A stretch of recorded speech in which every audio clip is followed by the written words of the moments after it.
Peace and black cloud family. Welcome to another episode of New Lounge Radio. Place where knowledge is born, shows knowledge from a lot. We got the star seeds in the building. We got the mother goddesses in the building. We got the enlighteners in the building, and they're here to raise your vibration to prepare for this 12-12 portal activation that's taking place. I'm honored to welcome to the platform Nikkey B. And y'all know the righteous empress that don't take no mess. So Listen without to any you. further It's, ado, it you becomes my talking about honor Nikki, privilege right? at this time to introduce yourself as the others. Nikkey B and Empress Najess in the Yes. building.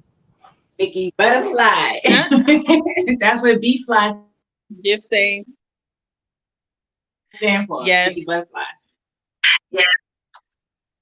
Yes. So I am your girl around the way, Nikkey BFly, aka Nicole Victory, Nicole, Nikki, whatever you want to call me. It's the same person, many names. You know what I mean?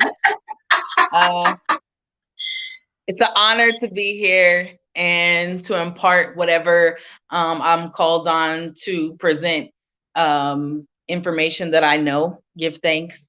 And when I say no, I say fully that I only represent myself. And so I don't represent everybody. You feel me? And so what I share is just my personal opinions. It's not Mhm. anything that represents a whole group of people. Right. Yes, I. But the medicine wheel and the animal archetypes, that's not just you saying that. That's been said for ancients of days, right? Well, when we talk about the medicine wheel, you have to remember with the process of colonization, even that Mm-hmm. was taken away from indigenous people. You know, even that was something that had to be hid away for a long time. So I would say, as indigenous people, we're still trying to remember who we are, especially where we were in the process of colonization. You know, Mm-hmm. the United States within itself was colonized by two different um, waves of colonization: Spanish colonization, and then English, American Manifest Destiny Yeah, colonization. no, right, Um, right. and so, yeah, those had different types of colonization based on where you were and what the resources were in the land that you were in, you know? Mhm. Um, but there is common, uh-huh, Mhm. Say that again because it was but there's breaking up. common around the board, uh-huh. There's common things in the Mm-hmm. medicine wheel or different symbols that a lot of indigenous people see as, you know, a similar uh in a similar way, but a lot of the things could be interchangeable as well, as terms of like, you know, when you have like directions and the elements that the directions are represented in, or you Mm-hmm. have the colors and the different types of spirit animal, or the different types of sacrament that's used in that to represent that direction.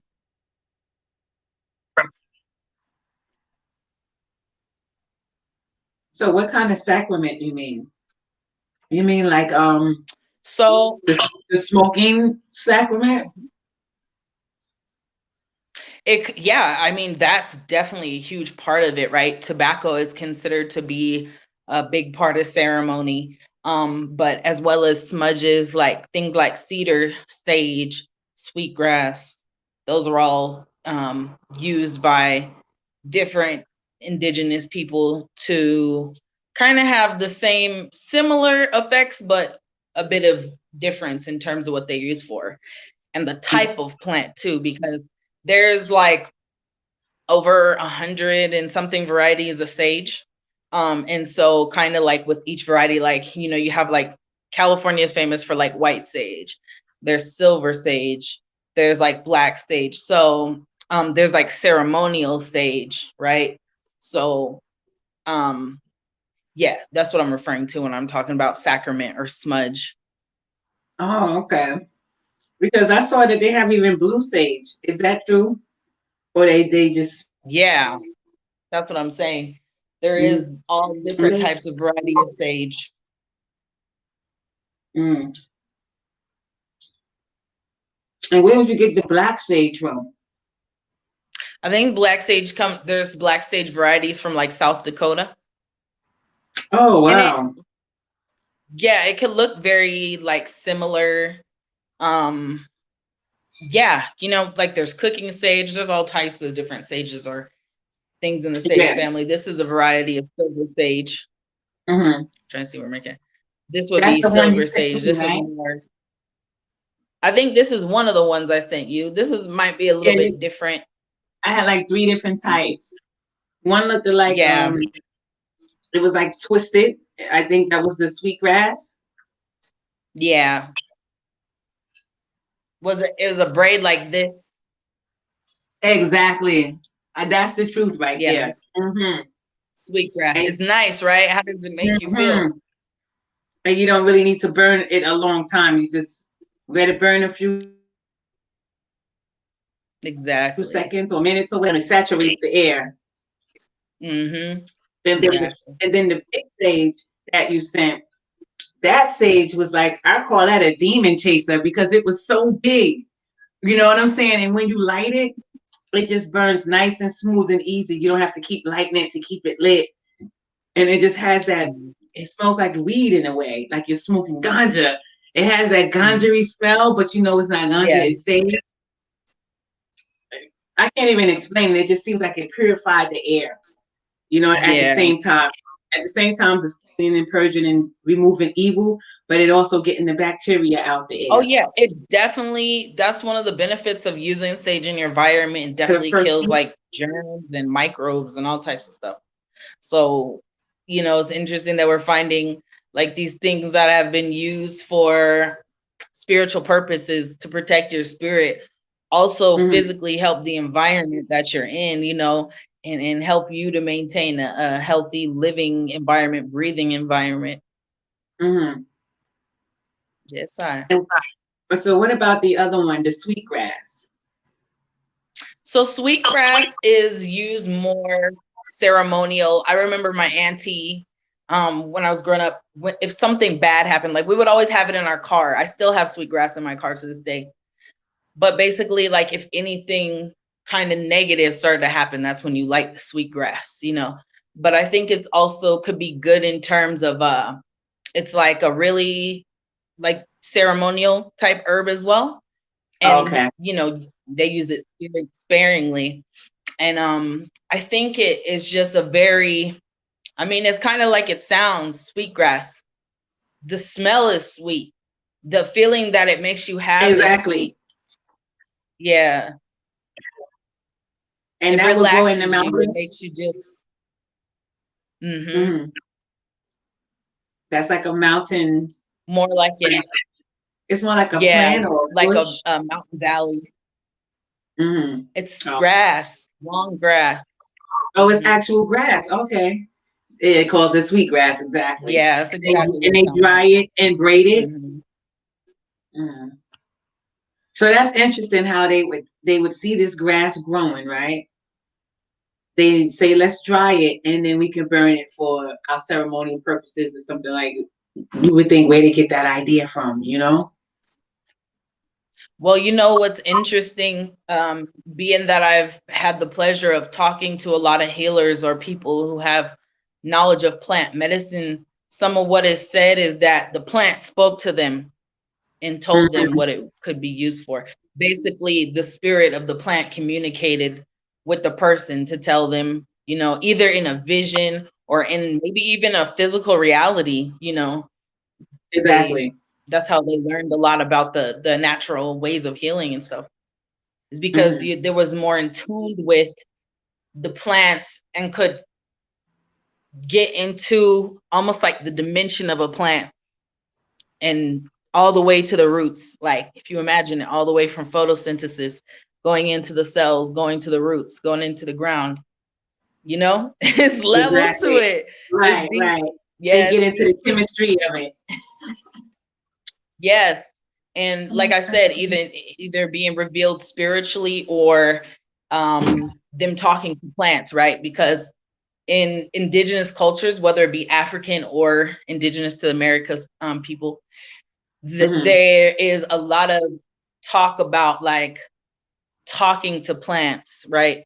And talking to animals and talking to just having a communication and having an understanding, being able to speak that language of this part of earth. You know, it's a plant, it's an animal, it's a rock, it's a, you know, something that has energy. Exactly. Because I know George Washington Carver said that the plants would talk to him.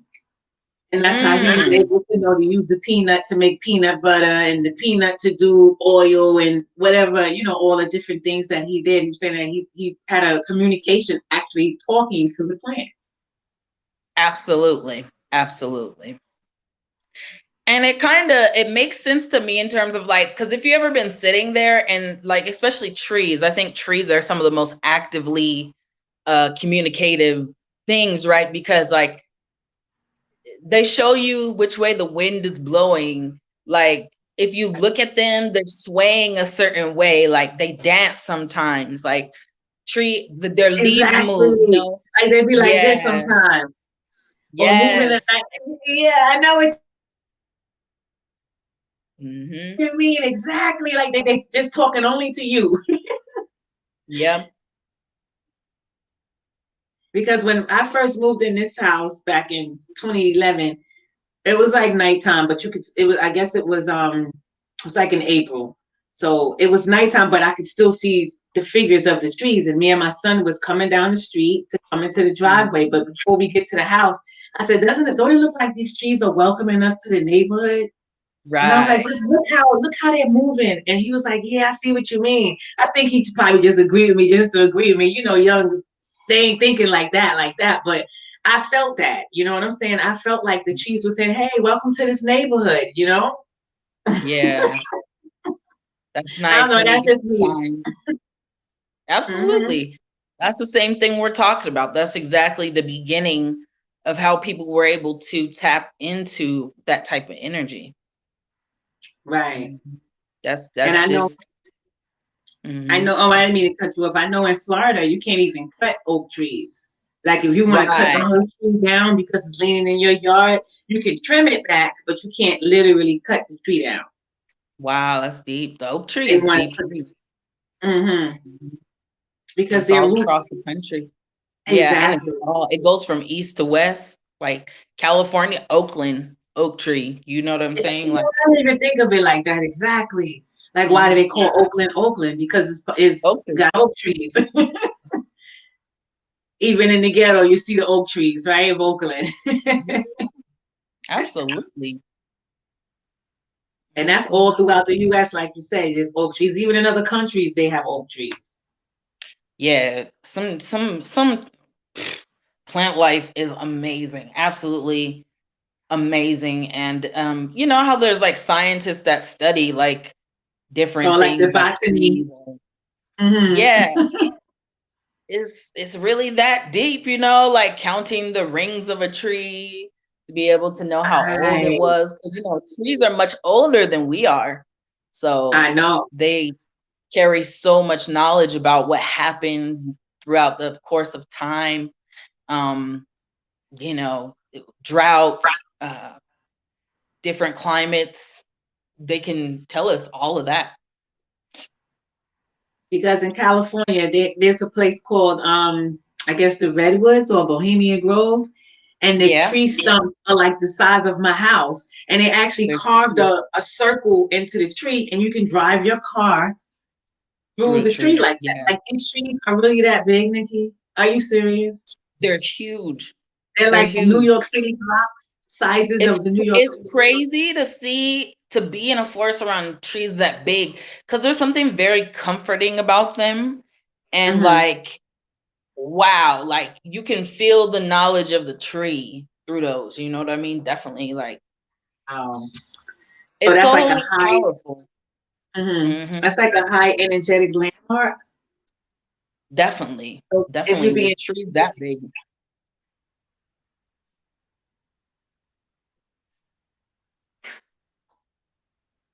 it's like that doesn't even seem real. You know what I mean? But it's It real. is. Oh yeah, it's very real.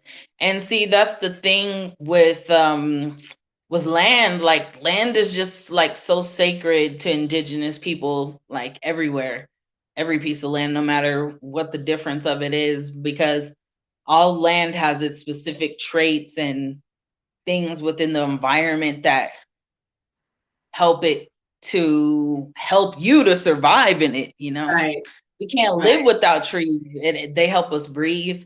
um they protect people from fires. Right now with the fires, like there's a whole indigenous prophecy out of California about the oak tree and you know the coyote. It's very interesting to hear that and this to learn that story in this time, you know, and to see all the fires that California has experienced with in the last few years, you know, just like the most people dying in history, you know what I mean? Because What of, happens to the fires?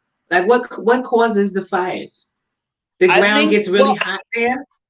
well, what originally was causing the fires was the wind was blowing very hard and the power lines would blow them down. So as soon as the power lines blew down, they would Mm-hmm. light, and because it's so dry, the fires would just take off with the wind, you know. And Oh, once the wind caught it, it was like almost a wrap. impossible for it to stop. Yeah, it's like nature's just taking its course right now. However, the indigenous people of the region had known this about California because, you know, whether it's lightning or something, a fire that gets away or a spark from somewhere, so they knew this, and there was natural things that they did to protect their environment From that um happening. from that happening. Yeah. But with the manifest destiny and people to come mine the gold and everything, they just started what? Deforesting stuff, putting up farms, changing the course of waterways, just totally messing with the earth's natural flow. So I think anytime we have mankind tampering with mother nature to that level, there's going to be repercussions. There's going to be things out of balance. So they don't want to use the methods to keep the fire from coming. They Well, they never paid attention, and now just they're rather having do it. to. Yeah, now when you're in an emergency, now you have to kind of start considering things that were forgotten a long time ago, right? Yeah, So I exactly. think that's where we're Yeah. at. We still live in a I very think they're going back to capitalistic. that now, right? They're Yeah, trying to go back to that now, right? I mean, yes and no, because we still live in a very capitalistic society, and a lot of these people don't care about the earth. You know, they just, you know, as long as it doesn't implicate them, they could care less. But I think, you know, the situation that we'll get further and further into in the earth, we're definitely going to have to look at some older ways of living in oneness with Mother Earth. You know. Exactly. Mhm. And that was the issue. That was the message that the natives were trying to bring. Like you can't destroy this earth. You know, you have Right. to appreciate it and take care of it. If not, there's going to be repercussions. And this is what's withering down to right now. Because the last I saw on the news, like the California seemed like it was going to be ashes if they don't stop. Yeah. Yeah. It's been a crazy thing to watch, you know, I guess what happened. But I guess that's also interesting too, because I don't know, like I always see a lot of signs before certain things happen, which Mm-hmm. I mean, hello, seeing a giant smoke cloud should be enough of an indication, like, oh, snap. Exactly. You know what Right, I mean? right. But you have some people who don't really look at the sky or pay attention to the Mhm. surroundings that they're in, you know. They just are indoor people or just don't pay attention to what's going on outside. Right. But what was crazy to me with all of that, me as a regular person, like when the first big fire struck, I think that was 2017. I went to drive to go see how far the fire was, to see how far I could drive, because what I realized about all of those situations was there was more misinformation than actual information happening. So it's up to you to check your environment and know what's going on, because at the end of the day, Exactly. your neighbor might not save you. Shoot, your local fire department might not even save you. There was literally no warning for many people that fire was coming, and we live in a time of technology, you know. Right. So you have to like make sure that you're aware, because in these times there's more misinformation than actual information. Right. Right. So what happened to all the sage and the sweet grass? All of that got burnt up too? A lot of the white sage was burned all over the region. So there was like elders asking people to be conscious of that and to use sage more sparingly, being that it a lot of it burned, you know. Yeah. Smell. Mhm. The trees more burning than that. Because that would have been a nice smell going through. You know what I mean? If it was just pure sweet grass and sage burning. Like you hear me, right? There was a lot of herb that got burned up too. You know, California is the pioneer for that. Can't Right, forget right. that. And that's what makes California such a foundational place, such a, I think, important place in terms of where we're at now, because as we see now, it's being federally um, accepted, and is being more accepted. As we know, many ones and ones were persecuted for the same little plant that was growing, Thank you you. know. Exactly. Doing like 15 years. Exactly. Yeah, craziness. But yeah, I think I think we're seeing a lot of progress. Like even in the Native American community, uh, marijuana was frowned upon for a long time. Like it's not been incorporated really, because it just never was, and because it was like bad, they wanted to prevent it. But now you have like alcohol, meth running rampant. So Tell me about it. The Marley pills that they named after Marley, which I don't understand where they got that name from. How did that even come about? I don't know. Maybe you could tell me. But why would you name why would you name a drug like that?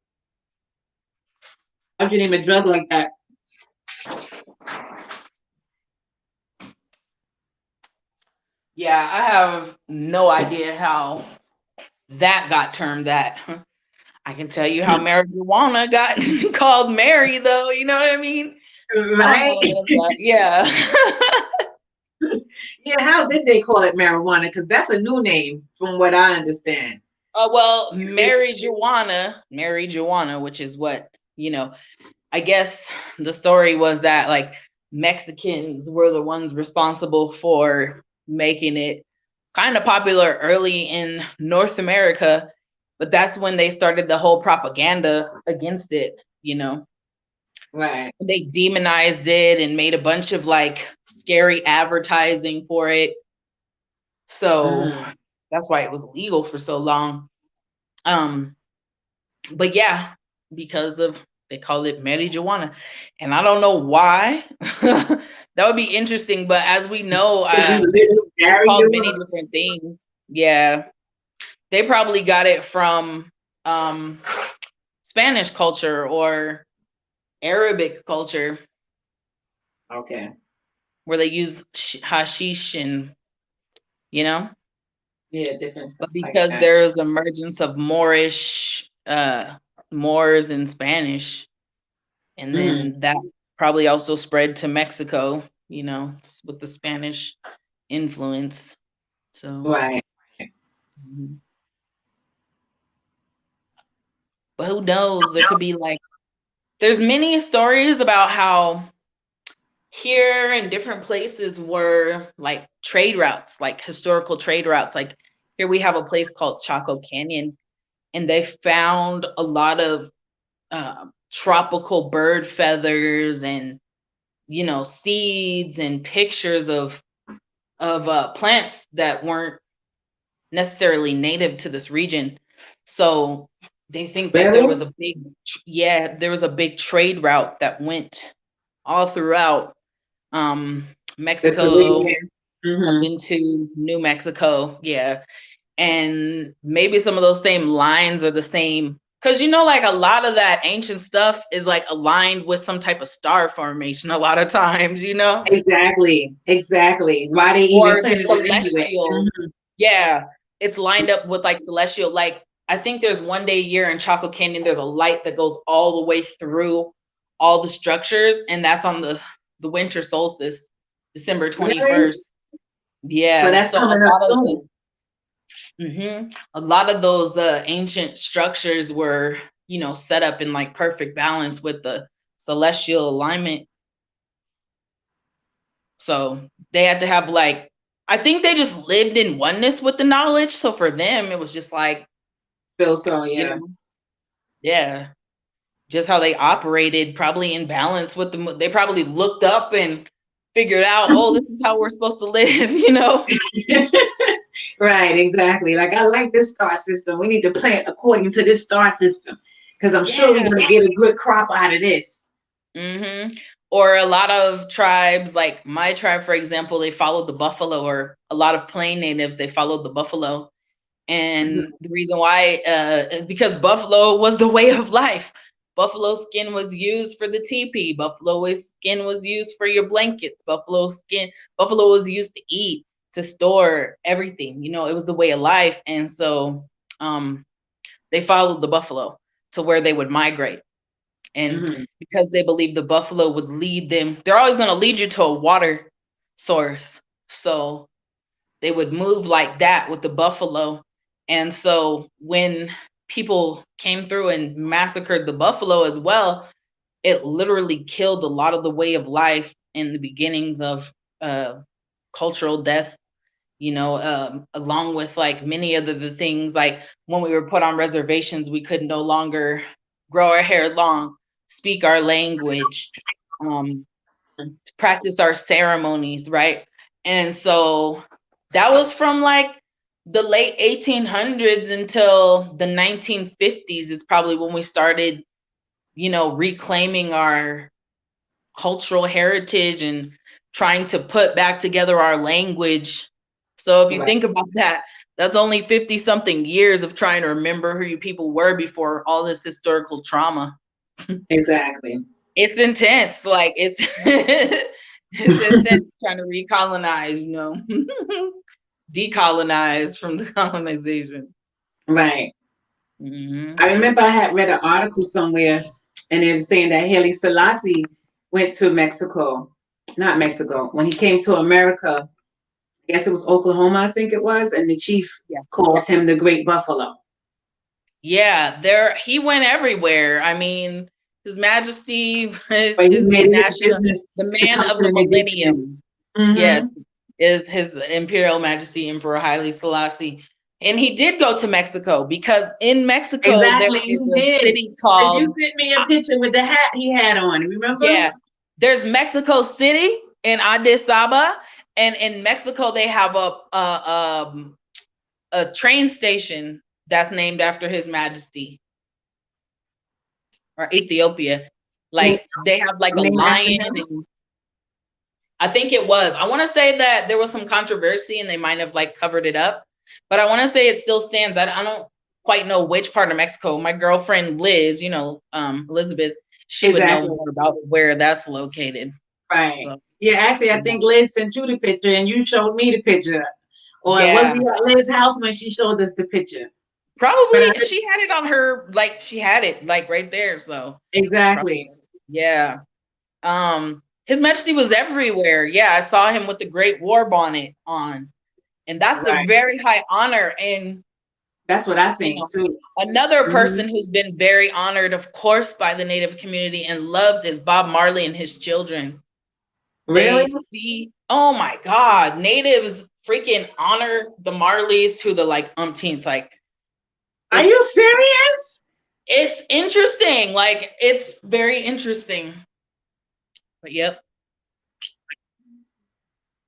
Is it Just because because they they love reggae? recognize the spirit, you know, they recognize the spirit, and they recognize that they stand for Justice and something. freedom and rights. Yes. Exactly. They stand for the same thing they stand for. Right. Just in different geographic locations, the same oppressive Absolutely. problem. Mm-hmm. Well, I didn't know that about the Marleys. Oh yeah. Native people love reggae. Like, I mean, we can't speak for everybody, but yeah, definitely. Like, I've seen it with my own eyes. Like, I remember one year there's a powwow called Gathering of Nations powwow. It used to be the biggest gathering of indigenous peoples in North America. And you would have tribes from Alaska that come and show their dances here, all across Native country, and they'll come and do their traditional dances. If you've never seen traditional Native American dances, I think that everybody should look it up. It's very beautiful. All the dances represent something different. But yeah, the Gathering of Nations, and one year Kaimani Marley performed at Gathering Nations. And they like presented him with like eagle feathers and like talked about his father, and they were like honored him with all these gifts. Yeah. So okay. That was really cool to see. Yeah. They're really exactly right. The openness mm-hmm. of it. You know what I mean? Just being open. That's beautiful. So then the buffalo, you said that's in your that your tribe, basically that's their archetype in a sense, right? That will be the archetype. I mean, there's not, you can't say that there's like one for whatever, because each one, in a lot of Native American systems, you break down to clan. And so clan can be represented by an animal, a stone, a character, like a trick, so that's another part of it too. Is like it although your thing that you might pay homage to or live from a direction doesn't necessarily mean that it's the whole tribe's like archetype. However, it's very interesting depending on a region. Like, I didn't know this about California natives. Yeah, that's what I mean. Like the different regions, they have some may deal with the eagle, some may deal with the buffalo. Off of waterways. Mm-hmm. And so they followed the salmon. Like, their whole system was built around how the salmon migrated, and that was very interesting. They lived off salmon. Like, it's deep. Like, the story too. In California. What? I was like, damn, that's deep. Like, when I learned about their way of life over there, I was like, wow, it was deep. Yeah, like the salmon was like their way of life. So, depending on the region where you are, if you're near water, if you're in the middle of like, the plains, you're going to be following some type of animal that's on the plains, maybe some type of bird, if you're on like the Northwest coast, there's maybe some type of like birds or whales, or, if you're in Hawaii, then maybe it's a killer whale, you know what I mean?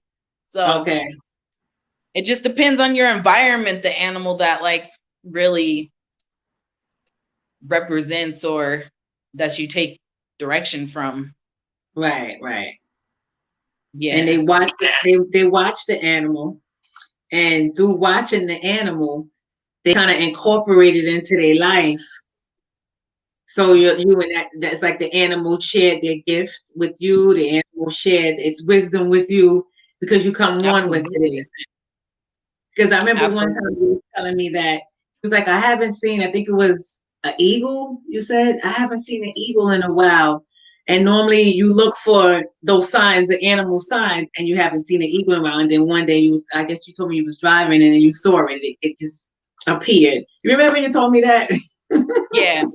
I more so look for hawks because Yeah, it was the hawk, hawks, exactly. yeah, hawks have a very deep.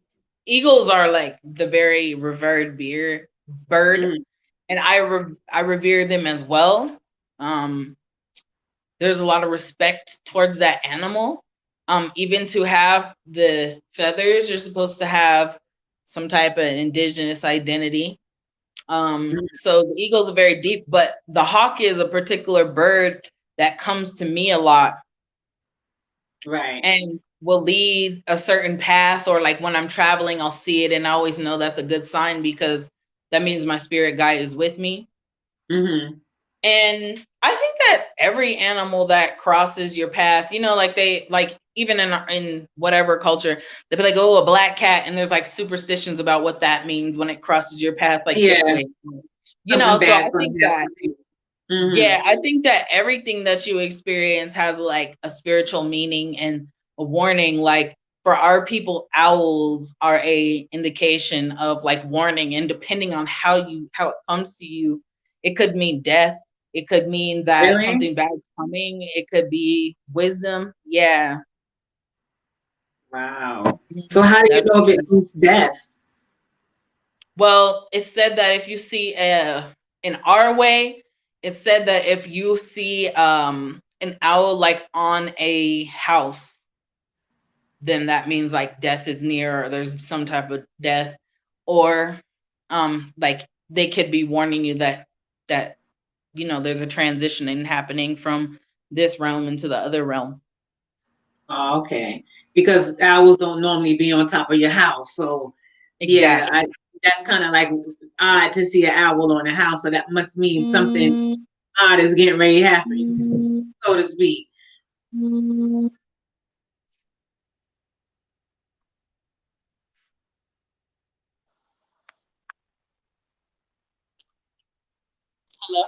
Yeah, we just got cramped up a little bit.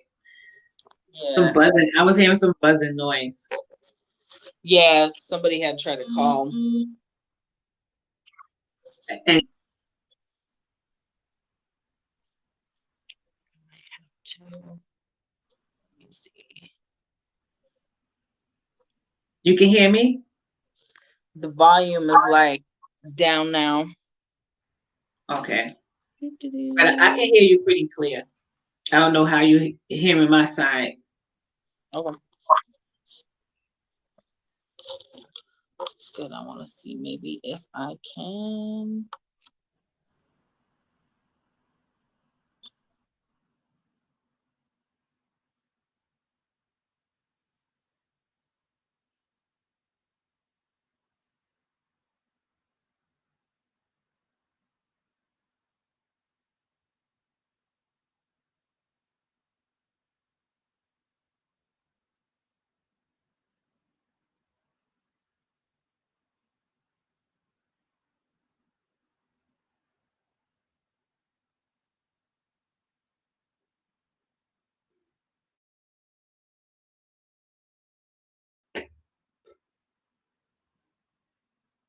I just give her a few minutes to come back on. The connection is not friendly.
Yeah, so as we're waiting for her to come back on, I think everybody should consider learning more about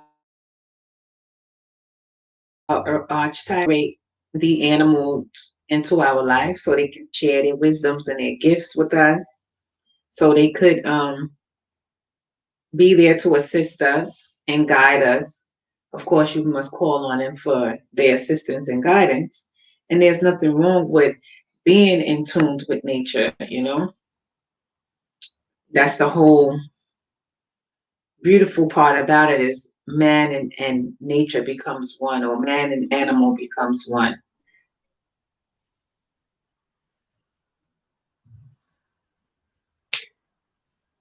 You can hear me, Yes, sis? sir. Okay. Yeah. I was saying before we got all messed up that you look like you having a baby. Ah! Well, I Did guess you the see the sun face? You and look like I don't know why I'm a looking lot up. of people have been saying that to me. I'm here Are to you like pregnant? receive those blessings. Like it's not me though. Like I promise it's not me, but like I'm glad that I have that vibe. That's awesome. I guess it's coming because you know it's time. Yeah. I think it's coming, sis. It got to be coming because the whole time I said I don't know if I should ask her on screen or off screen, but I just couldn't help it. And I was just like, "Are you look pregnant? Are you pregnant?" And then the connection crapped up. So I was like, "Okay." Wow. As That's I was, deep. because you didn't hear me. He was like, "Oh, my speaker's messing up," and then we got disconnected. So I was like, "Okay, when we come back on, I don't find out. Are you pregnant? You sure?" Yes, I'm You sure got that this that's not the pregnant case. glow. You I've got been this out in them pregnant hot glow. springs in that sun. You know, I got that mother Oh, nature. that's what. Okay, okay, because you got this glow. Your Thank breasts look you. bigger. I don't know.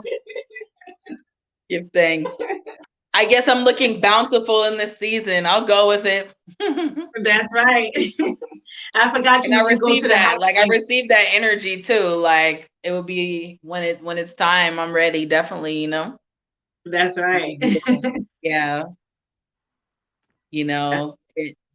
Mothers and grandmothers are so revered in Native culture. A lot of the systems, I was actually speaking with some of my people about this the other day, about how a lot of the systems were matrilineal. So everything came from the mother. Thank And you. Thank you. That's why yeah. the culture still lasts because they give reverence to the mother. Mm-hmm. Whenever you're too patriot and no matriarch is there, there's no balance and there's no order and there's nothing but destruction and corruption. Exactly.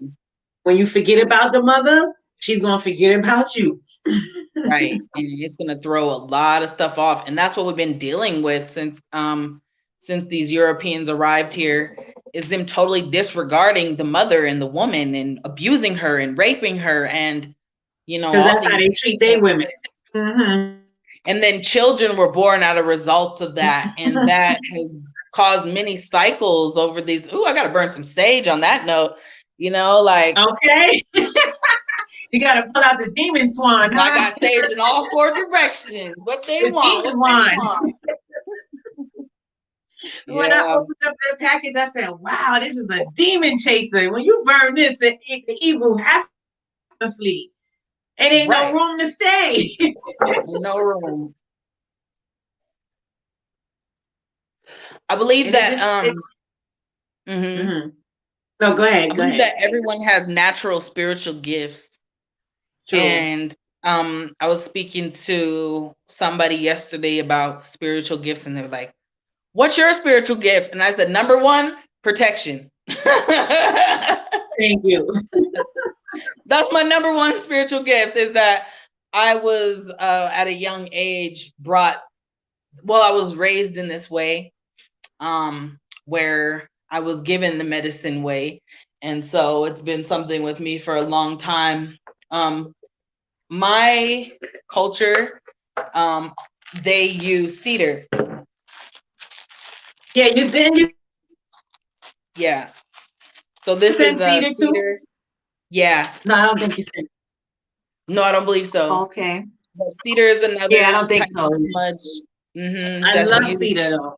Love cedar. Beautiful. Mm-hmm. Cedar is in the Bible. Like the cedar tree is mentioned in the Exactly. Bible. It's a very holy plant, you know. I like the incense too. They smell so earthly. The cedarwood incense.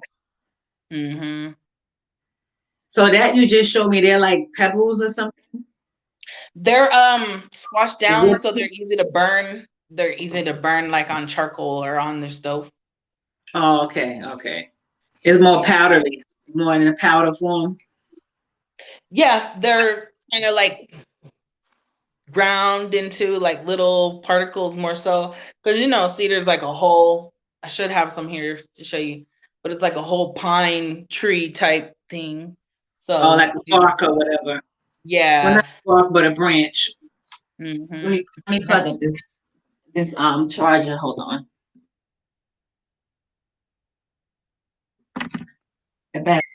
So it's like a tree branch, and they just grind it up in like mochi pieces. They mulch it up. Yeah. So in terms of the medicine wheel, cedar would be represented in the north. In the north, where the elders are also revealed. I think that's where your spiritual health is like the direction of the north. The bear is associated with the direction of the north, and also the season, winter season, is all represented with north. So if you think about that, like when you think of Mhm. north, you think of snow, you think of colder Right, climates in the north. right. So a lot of these things, and then north, in that way, a lot of those tribes up there, they use cedar, whereas you have sage in the west, so they use a lot of sage in that direction. So in the medicine wheel, like this, it's Mm-hmm. represented different colors, different Oh, directions, the four elements. And like I said, some of the things are interchangeable. mm-hmm. Yeah. But cedar represents north. If a person is sick, then that means they could, let's just say, face the north and ask the direction of the north, or ask that the bear or try to heal them or whatever. Does that make Um, sense? the east actually represents physical wellness. So I think for me though, I believe that both spiritual and physical are one and the same. True. I believe that your spiritual wellness has a lot to do with your physical wellness and vice versa. Mm-hmm. Mm-hmm.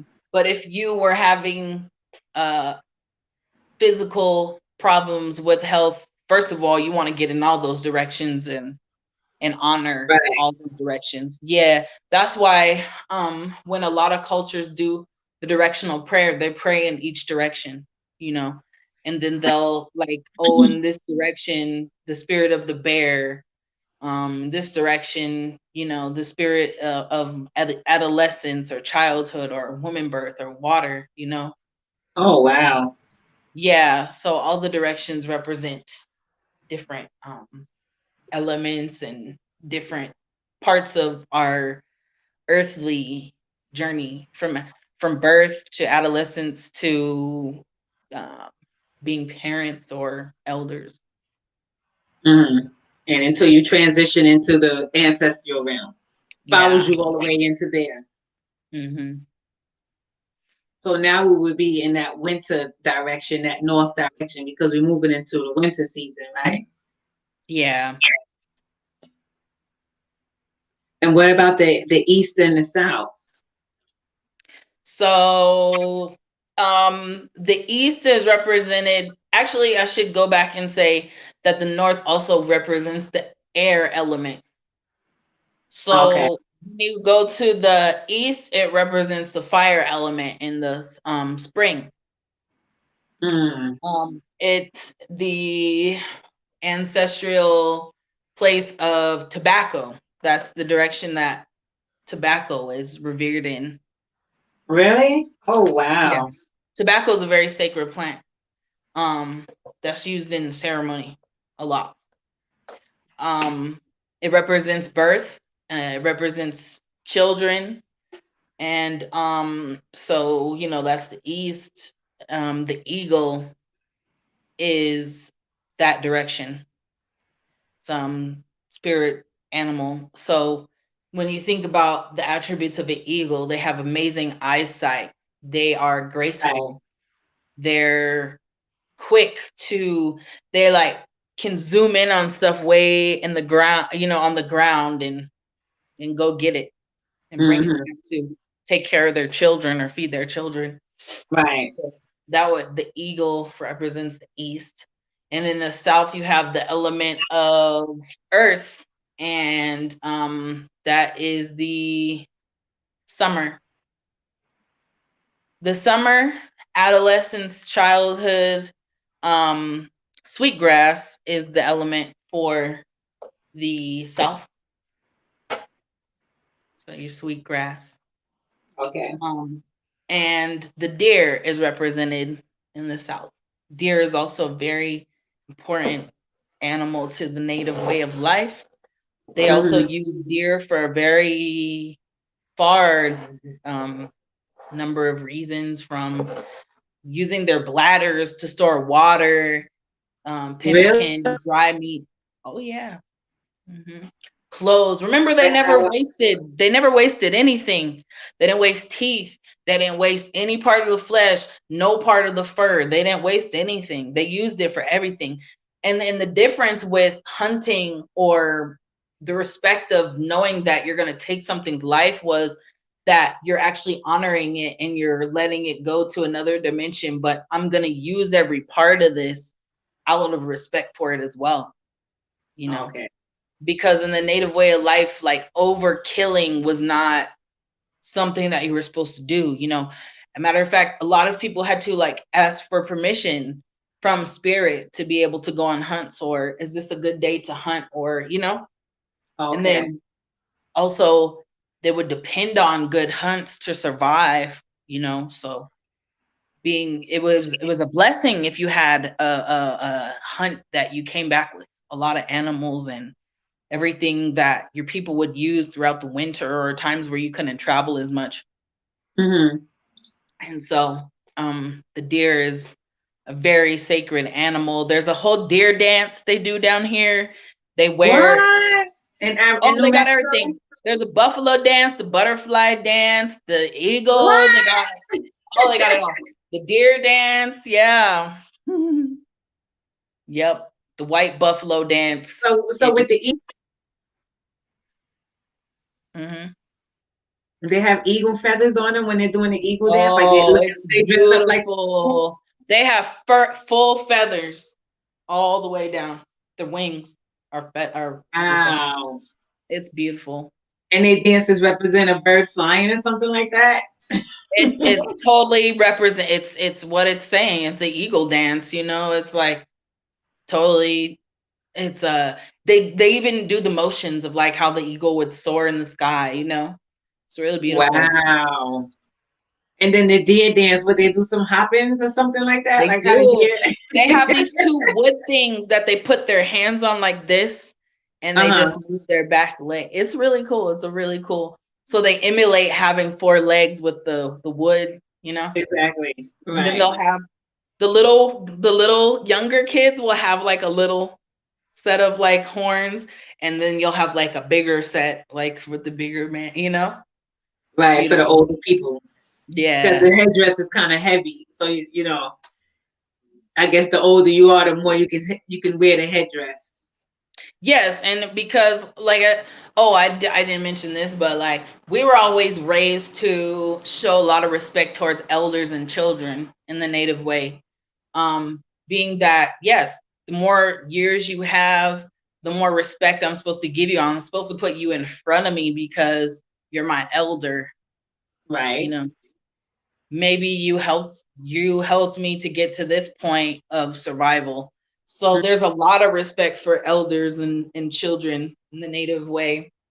Um yeah, so also being your thing is bigger, because just like a deer, as you grow and you get older, and you're the main buck that like fights all the other bucks, because it's like all Yeah, of, I mean, his horns are like out here. yeah. For So that's what real. that represents in the older male as well, just like the natural progression of if you survive, you got these bigger horns. Exactly. Right. Yeah. Right. You have a bigger fight, a bigger responsibility. Oh yeah, absolutely. Then we have the West, which is water, and it is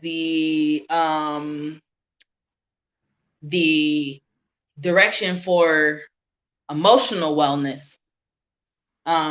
It's the direction of parents, maybe where you come from. So if you have parental healing, you gotta work with that West energy, Oh, okay. Like if you didn't have your dad in your life or your mom in your life. right. Okay. And I the see. element for that is sage. So with that being said, sage can very much assist with that healing process of, any element is not gonna fully get you the complete healing. Like the work is up to you, and it's up to your Yeah, spirit to pursue it exactly. and to be in a Put the good way. action into it. Mm-hmm. Yeah.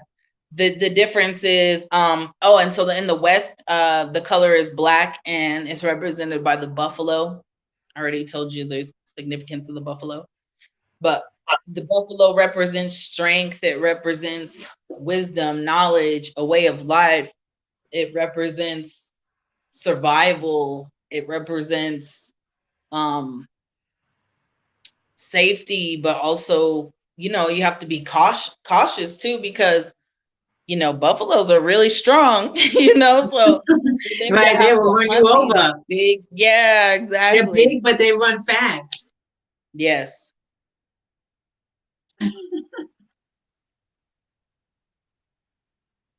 Yeah, I was saying that the buffaloes are big, but they really run fast, Oh yeah. They're and they will animals trample are you down. amazing. I was seeing animals do some stuff. I'm like, what? I didn't know you could do that. But yeah, I would not want to be like chased by a buffalo. I'll tell you that much. I don't think buffalo would chase me because maybe my spirit wouldn't be agitating to them. But different animals, sometimes Like the if wolf certain or people are around, their spirits get agitated. Another thing something. that we were always taught growing up was like difference of like a color of an animal and what that represents, and their wisdom, if they were white or black, what that represented. Yeah. Or because natives are very like over like animals, whether they be your animals, like there's a lot to be said about that. My Oh. auntie, who was from the turtle clan, turtles all the way. And this is before the Ninja Turtles, you know what I mean? She said turtles all the way. Yeah, but the turtles got some very nice attributes, though. Oh yeah, turtles are They amazing. might move slow, but they get to their destination and they get to the point. The turtle carries the Remember, turtle the turtles carries its used to home have on the its back. rabbits. Yeah. Mm-hmm. Mm-hmm. We're actually on Turtle Island. North America is referred to by indigenous people as Turtle Island. I heard that too. I heard Yeah. that. But the person that was saying that to just be like one place, like let's just say Georgia. They was just trying to say only that area is Turtle Island. I didn't know the whole United States was called Turtle Island. Yeah, it's referred to.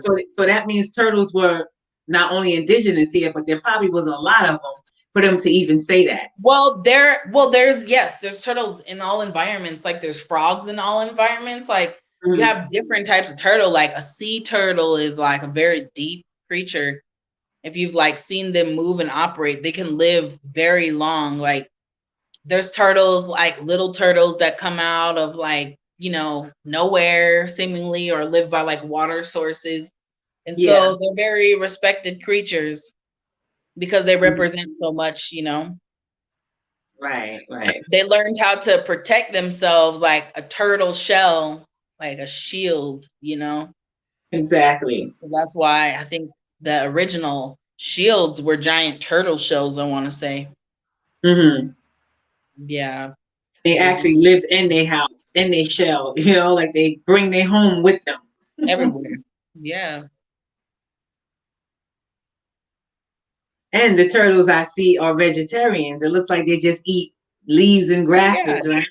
and bugs. Yeah, And bugs, right, right. But they're more herbivores than they are carnivores, right? yeah, they don't eat meat I at don't even all. think they're carnivores. Actually, Yeah. none of the only animal that we talked about that is a carnivore is bears. Oh, okay, yeah, true. Because And I they want eat to this. say eagles might be carnivorous too, because I Yeah, think they they eat are. like yeah. They are. But they like fish more mostly. Because I was Mhm. watching a video on that just 2 days, just yesterday, Friday. Yeah. And it was saying that they're carnivores, but they like fish. They prefer to eat the fish type of carnivores more than Oh, other right. animals, you know? Hmm. Just the idea that it was saying that the eagle, sometimes you'll find them by the water a lot because they want to fish more than they would want to eat, Yeah, other whatever else they eat. snakes and yeah. Like Yeah, I want to exactly, say the exactly. whole story about Mexico City was about a eagle with a snake in its mouth. So, that also became a diagram for like the health industry, like the snake, how it's sometimes you'll see that The RX and it has a snake. pharmaceutical sign. Yeah, exactly. The pharmaceutical symbol, like Yep. the tooth and the staff in the middle. Mm-hmm. That's also a representation of how Mexico City was founded, or one of their stories about Mexico City being founded. It's also a huge part of their cultural story. But I think the snake, it's interesting because certain tribes they annotate snakes to like evil right away, you know. Exactly. But then there's certain tribes that see snake as like there's a something about a water serpent, and that the water serpent is a very revered ancient creature. So it's just it's interesting how different tribes use the snake symbol. So within that, the snake also represents kundalini energy, just how it's used in Right. the medical industry to represent that, because it kind of Mhm. represents like a life cycle, or an infinity, Yeah, in the because circle, like, right? He have has you a ever tail in his seen the mouth. snake eating its Mhm. tail? Exactly. Exactly. Full circle, a full life spectrum. Yeah. So snakes are very interesting creatures in terms of being someone's spirit animal, or, Right. to Right. represent energy and healing or sickness, depending. Mhm. Mhm. Yeah, because I know in Peru they consider the serpent as the mother, the mother of the waters, the one who knows the secrets, she's not, they don't see the serpent as evil at all. They Right. see the serpent as something to give reverence to, They Yeah. they they like to say, just like the serpent sheds its skin, that's how we have to shed old ways and habits that we may have, and we do shed our skin every 7 years. As human beings, we do shed. We don't know it, That's consciously we don't remember that, but yeah, it's just like the snake shedding his skin is just showing that, oh, he's moving on to new things and leaving the old behind and moving forward. And I guess in Peru they looked at that and said, hey, we need to incorporate that in our daily lives, right.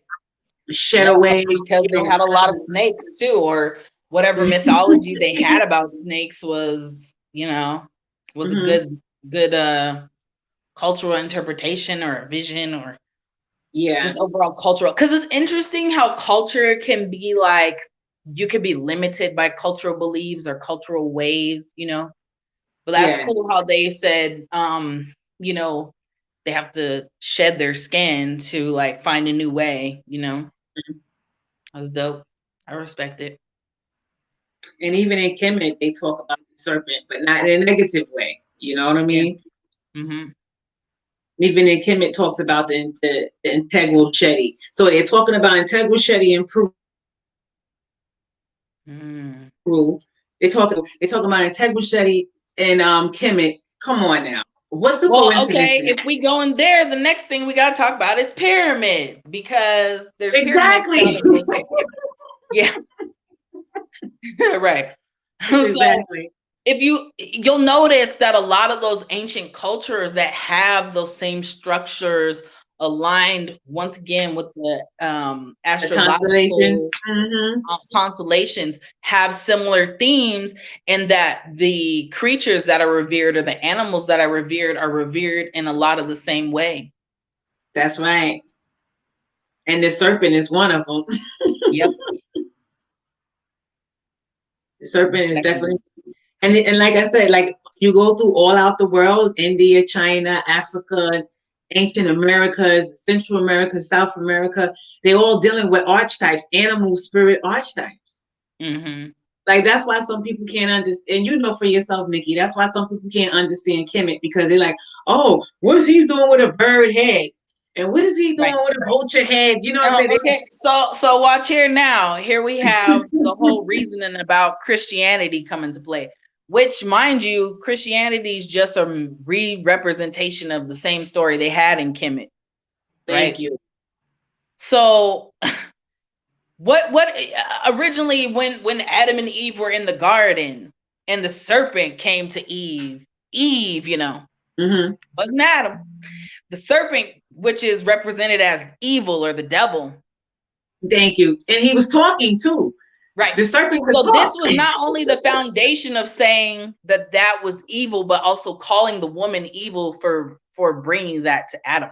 And this is where Christianity uses sex, the division of sex, to manipulate and to make men have this patriarchal start in this whole thing called like religion. Yeah.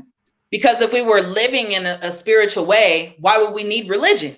And this is what the indigenous people asked asked the colonizers when they came. They were like, oh, aren't you afraid of the devil? It's funny because there's actually a story about that. And they were like, the devil came on the ship with Columbus. Like, y'all brought the devil. We didn't have this concept. Like, we didn't have that concept. No, they know. I did. Exactly. Just like when they went to South Africa telling Shaka Zulu that, you know, if you don't convert to Christianity, you're gonna go to hell and burn in fire. He said, well, around here we eat fire. So or when they went to Ethiopia trying to Christianize the oldest Christian kingdom, they were like, we believe in exactly what you believe in. But not only do we believe in it, we have like factual evidence that all this stuff happened here. Like this and not over there. Like y'all came a little too late, just a little bit. Exactly, to try and y'all trying to convert us to what? We're Christians already. Ethiopia was like, what? Right. We already know the Christ concept. Been there, done that. Long time. Jerusalem, it's right there. We got all that, passed up. Right. We made Jerusalem. We gave birth to all of this. What you telling us? Like, the oldest ancestor comes from here. Like, they know. They be knowing. Right. They didn't know about those bones they found. And then I'm hearing that they found even more older bones in the South America region. Whoa. I heard Red Pill saying that. Red Pill, Blue Pill from New York. I heard him saying it. I don't know how true that is, but it could be some truth to it, because remember when Pangea was here, Nikkey, all the continents was connected. So which makes sense on how they look. Exactly. You can see it like South America is like a puzzle right there into Africa. The United States go right there into the Ghana area, the Ghana region. You see what I'm saying? So even and it's interesting because even some of the creation stories that indigenous people have, they're very interesting stories that somehow have to do with animals or coming out of the earth or some type of. But it would make sense to have all these different stories, because if that's what happened, who knows what the manifestation was when. Thank you. Mm-hmm. And even if the pyramids in the South American region is older than the ones in Kemet, it doesn't matter because it was all one landmass. So if they went there first and then came over here and did it, it was all one. Yeah. They didn't see it as a separate entity. You know what I'm saying? Yeah. And even with that, it's so deep, right? That because if you think about it, Brazil has the second largest population outside of Nigeria. You ain't never lied. Black Brazil's people like in, overpopulated, like Nigeria. okay, give it to me now. So the thing about that is there's an ocean current that can naturally take one from Africa very easily to South America right there, right? You mean, like, are you serious? There's trade winds that could do that? Yeah. So a lot of people knew this knowledge From prior Nigeria to Christopher, to right, South to Brazil. from West Africa to South America, right? Hence So that they there were just got black in the people. wind. Mm-hmm. Hence that there was people of dark skin here before Columbus ever arrived. Hello. Thank you. Because when Columbus arrived, he actually writes in his diary, he thinks he's in India because he sees dark people with dark skin. And he's like, oh, we're in India. These are Indians, which is not. With curly afros. Yeah, he sees dark skin people with curly afros. Went the total wrong direction. Like you were, you know? Right. The Like, dude didn't even get the direction right. Yeah, he didn't even get the direction right. You know, he set off the wrong direction. You're right. He's supposed to be going that way, and he came this way. So did you really make a mistake, or you pretend you made a mistake? Or you just didn't know, so you went with like, oh, dark-skinned people, we must be in India. You know, right. Yeah. I guess at that time they only thought why we were people were Indian. Mm-hmm. So yeah, the term Indian is a colonized word. Of course, a lot of the tribes were renamed by the colonizer to be called something else because these aren't our names for our people. Thank you. We called ourselves the people. Right, exactly. I don't know, like what tribe? I don't know. I call myself the people in my language. Thank you. That's Dene. That's Lakota. That's you know, that's not Navajo. It's Dene. It's Tatista. For Cheyenne. real? Oh, wow. So Navajo is not the original name. No, they got Navajo from. Oh, I forget. It's the word for thief. The name in Spanish is the word for thief. So they actually called Navajos like thieves. It's always something most of negative. the tribes they would rename as like the beautiful people, or you know, right, different names. So a lot of the tribal names aren't even what the people would call themselves. Exactly. Didn't call ourselves Indian. We did not call ourselves this name that you tribally identify us as, which then brings the next problem. Yeah, exactly. Okay? They're not Indians, so why are you calling them Indians? Exactly. So another thing that I see a lot of propaganda against is people always trying to separate indigenous people from what the representation of Native American has been versus indigenous Black people or Moorish people, whatever we want to call it, Black people, whatever we call it. Exactly. Right? Because, you know, there's a lot of like, oh, well, you people, we're one people. Let's not divide the struggle. Yes, let's unify it. And so with that being said, they have. There is a lot of Afro-Indigenous people from the beginning of time. Now, this was taken out of the United States whole, you know, how they separated and started giving different reservations monies or whatever. So now they started to do it down to blood quantum. Okay, if you're full this, then you get this paycheck. If you're half this, then you get this paycheck. If you're 25%, you're cut off. And that is not a Native way. It's not. That is not a Native way. Blood. In Native culture, Natives used to adopt white people. Every kind of people, like they respected different people. They would capture people and then adopt them into their tribe eventually. I'm not saying that that's how, you know. So I got what you're saying. Sometimes there's stories of there's stories of people being captured and they're like not wanting to leave because they were treated so well. Right. But So indigenous culture, we don't separate because of what we're mixed with. This is still our family. We're still one people, you know? Exactly. But see, when we have to break it down to tribal, nationalities or what have you, then that divides a lot of things, because there's only a certain quota that fits into what they're trying to provide. So that's why there's been so much division still with colonization. Exactly. The change of the foods that the people ate, that they naturally were eating versus what they're consuming now. It's a shame that, there's just Native American people who are put on reservations are in a very bad state of health conditions due to the way that they eat.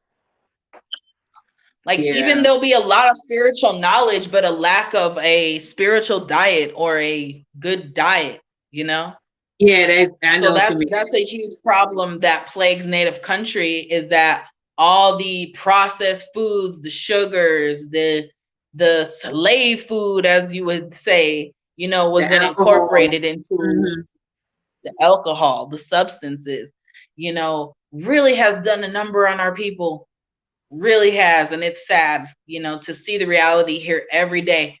I mean, here in New Mexico, though, you have a different reality because you have a lot of Native people, you've been here, that are still living their indigenous ways, are very close to, they still celebrate their holidays, they still get together, they still speak their language, they still do their ceremonies. Like, that's why this place is a very special place, because culture is preserved here, whereas in other places it's been forgotten and killed, Right. Somebody I went to school with, she lives in New Mexico now. And she told me that there's some caves or something like that. I'm trying to remember exactly how she said it. But her family was telling her that there's an area there in New Mexico. I think I told you about that. And she was saying that the caves talk. Or, yes. Or the people. Caves are very interesting, and very, very interesting in terms of like being portals, because there's so many dimensions I to think caves. that's where she was trying to get at. Yeah. Okay. Okay. I actually have an experience, and it's a very interesting experience. I was in Colorado at the time, and there's a place called Cave of the Winds, which was a place that was very revered. A lot of Native people lived in the area. So whatever, we're on this little tour in the caves. It was cool. You see the stalagmites, stalactites, water coming from somewhere, very interesting inside caves. Caves are very interesting earth formations. Right. And so I was walking in this cave and I couldn't hear anything, but I was recording with my camera or my phone. So I let all the group pass up, and I was kind of like just behind, still recording. Right. And I'm not hearing anything with my ears, not hearing nothing out of the norm except the group in the distance. Yeah. But when I got out of the cave and I played the video, I heard a song. No, you didn't. Yeah, I heard people singing actually. And like in the far distance, or it was like real loud in the phone? No, it was loud. It started off like being distant, and then at some point you could hear the drum beat and the singing like it was right there. Right. Mind you, I'm not hearing anything in my normal audio, but then I caught it on film and it was like different, right? Or caught it on video. So I even asked my mom. Welcoming you. It's like they were welcoming you, singing and the drumming. They were welcoming you coming into the cave. I don't know what it was, but I just remember like getting validation from other people and they saw what I was talking about. So yeah, that's how I really knew that things can live throughout time and travel throughout time and different dimensions, because I couldn't see or hear that in this dimension, but when I recorded it and then listened back to it, I heard it without question. And I think that's how sound travels. I think that's how music travels anyway. Like things that we put out in the universe, word, sound, power, like, you know. Right. We know that the essence behind that. Exactly. And I think that's the same thing, but it could be caught in a different time or a different, you know, place. Yeah. So it was very interesting. So definitely caves are deep. And I think, you know how you have those shows where they're going around with cameras and recording like the supernatural activity of places. Yeah, that was kind of like the same thing in a different way. Yeah, not that I was at all trying to track that, but that's what I ended up happening. You know. So I could only imagine, you know, the more you record being outside or, you know, these journeys with plants or whatever, what you would hear. Thank you. And I remember she was also saying that like people would come and disappear. Like you will see them and then they're gone. Yeah. But the whole moral of the conversation was to just say that New Mexico is a very sacred, spiritual, mystical place. You know what I'm saying? And if you're in certain, like you said, portals or in certain points, you can. I think there's all around the world. I can't even just say America. All around the world, there is portals that connect to other portals. Like, but she was just saying, like there's people that talk about channels, like from one mountain to another place, you know. That's right. I believe you can travel places through sound as well, because I remember one of the first times that I was in a bingy in Ethiopia, I just remember feeling like I went all around the world and heard every culture chanting. What? Yeah. Through the drums, through the chants. I experienced every sacred chant around the world, the oneness of it all, you know. And Ethiopia would be the place to experience something like that. Most, and I, you know, and you, right, and when you went to Ethiopia, that was around a time when, you know, I guess I would say Rastafari was at a peakish. You know what I'm saying? Was at a heights where when you go to a bingy, like you said, you're gonna feel like you in a. It was a very. Well, you're gonna feel like I feel it wasn't so watered down. It's more authentic. Yeah, because the original elders from Jamaica who had repatriated were still alive then. Right. That was right after the Ethiopian millennium. So that was 2008. Because Ethiopia's millennium is 2007. That's when it, on the Ethiopian calendars, it became 2000. That's when they resurrected the obelisk of Axum. So me now coming as a youth and the elders welcoming me, Mama Baby I, Congo Nagus, Bongo Rocky, those were the elders that were there holding it up, you know? Right. And back then you have every mansion represented. You had Bobo, you had 12 tribes, you had Nyabingi represented in Ethiopia. And sadly, since then, as we lost those elders, we lost a lot of those mansions and houses, because I think repatriation to Shashamani or Ethiopia was definitely more challenging than ones and ones thought it would be. Exactly. Yeah, I've heard some little horror stories. Yeah, exactly. Oh, now you know. Yeah. Not even little horror stories, big horror stories. That, like, the whole Bobo headquarters is gone because there was like a whole controversy, girl. But yes, when I went, it was definitely on the heights where at least everybody was there. Maybe they weren't unified, but they were all there, you know? But they were there. Right, right. And what you were saying happened to the Bobo headquarters, because it was cutting up when you was talking.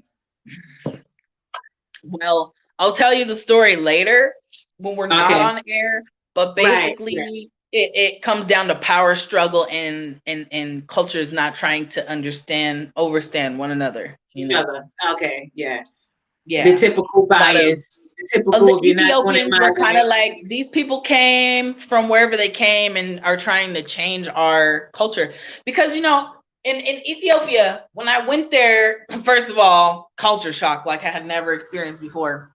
But one of the first things I realized was there was men on the street holding each other's hands. Now, not in a sexualized. Somebody told me that. Yeah, but it's part of their culture. It's not a sexualized thing. Women do the exact same thing. And the reason why I was told originally why it was like women. We did that when we were children. We would walk to the store holding hands. We did that when we were children. Because you have lions, you have hyenas, jib, you have predators. So if we unify and hold hands, this creature is not going to come against us because there's more intimidated. Yeah, so that was the original way that I heard. Yeah, exactly. It was like an intimidation towards if anything else was coming towards you, then you have strength in holding on to each other. And so when I had gone to Ethiopia, you know, at the age of like 19, 20, you know, we're from this society, this culture where you're told, don't touch anybody. Keep your hands to yourself. Stand in a line. You know, don't hug. Yeah, exactly. Don't comfort someone if they're crying. Don't cry. Don't show emotions. For real. Don't cry. Exactly. And I was holding a female's hand. I've grew up my whole life missing this somehow. Not having this connection with a healthy sisterly connection, not a perverted, you know, you're getting molested. No, it wasn't that vibe at all. Thank you. And it was interesting to see how that type of love can make you feel so fulfilled that you know yourself as a woman in a different way. So now when Bobos came and saw men holding hands, they're like, burn fire! You know? They couldn't fathom. And they didn't even take the time to find out. They just automatically burn fire. Exactly. Yeah. A part of their ignorance. So that was shame on them. That didn't work well. Okay. Balance, but that's shame on them because you come to a country and you see something that you're not used to seeing. You should ask questions. Absolutely. Because you know Ethiopia ain't dealing with sodomite. So why would you even When I went to Ethiopia, I didn't talk for the first 2 weeks. Everyone thought I was Ethiopian anyway, so they were speaking to me Amharic. I was like terrified. Then I finally opened my mouth and I said, I speak English. They were like, we all speak English. I was like, oh. But yes, I observed, the joke was on me. Like there was some funny cultural stuff that happened. It was hilarious. But you know what? I came with a humble spirit. I came with a prayerful spirit. I came with discernment. I came with ceremony. You know, I came with a mission. And so I just realized that let me be humble. Let me observe the ways of the people. Let me not impose, this is who I am, this is where I come from. Because people also couldn't understand from how I was trodden. They thought I was a nun when I arrived, sis, because I had my head covering. Crap like that. I had my head covered. I had my dress on. They thought I was a nun. Okay, I got you. Yeah. So when I told them I was from America, they were like, no, you're the Rasta man. You're from Jamaica. I was like, okay. That's what they called me. I would be on the streets and they would be like, Rastaman. It was a trip. Not Rasta woman, but Rastaman. Straight up, yeah. But you knew what they meant, so there was no need to be offended, you know? Nah, because I knew it was like a cultural thing happening where, you know. Right. Like I said, I didn't really speak. I just nodded a whole lot in the beginning. Right. I was like, sign language, right?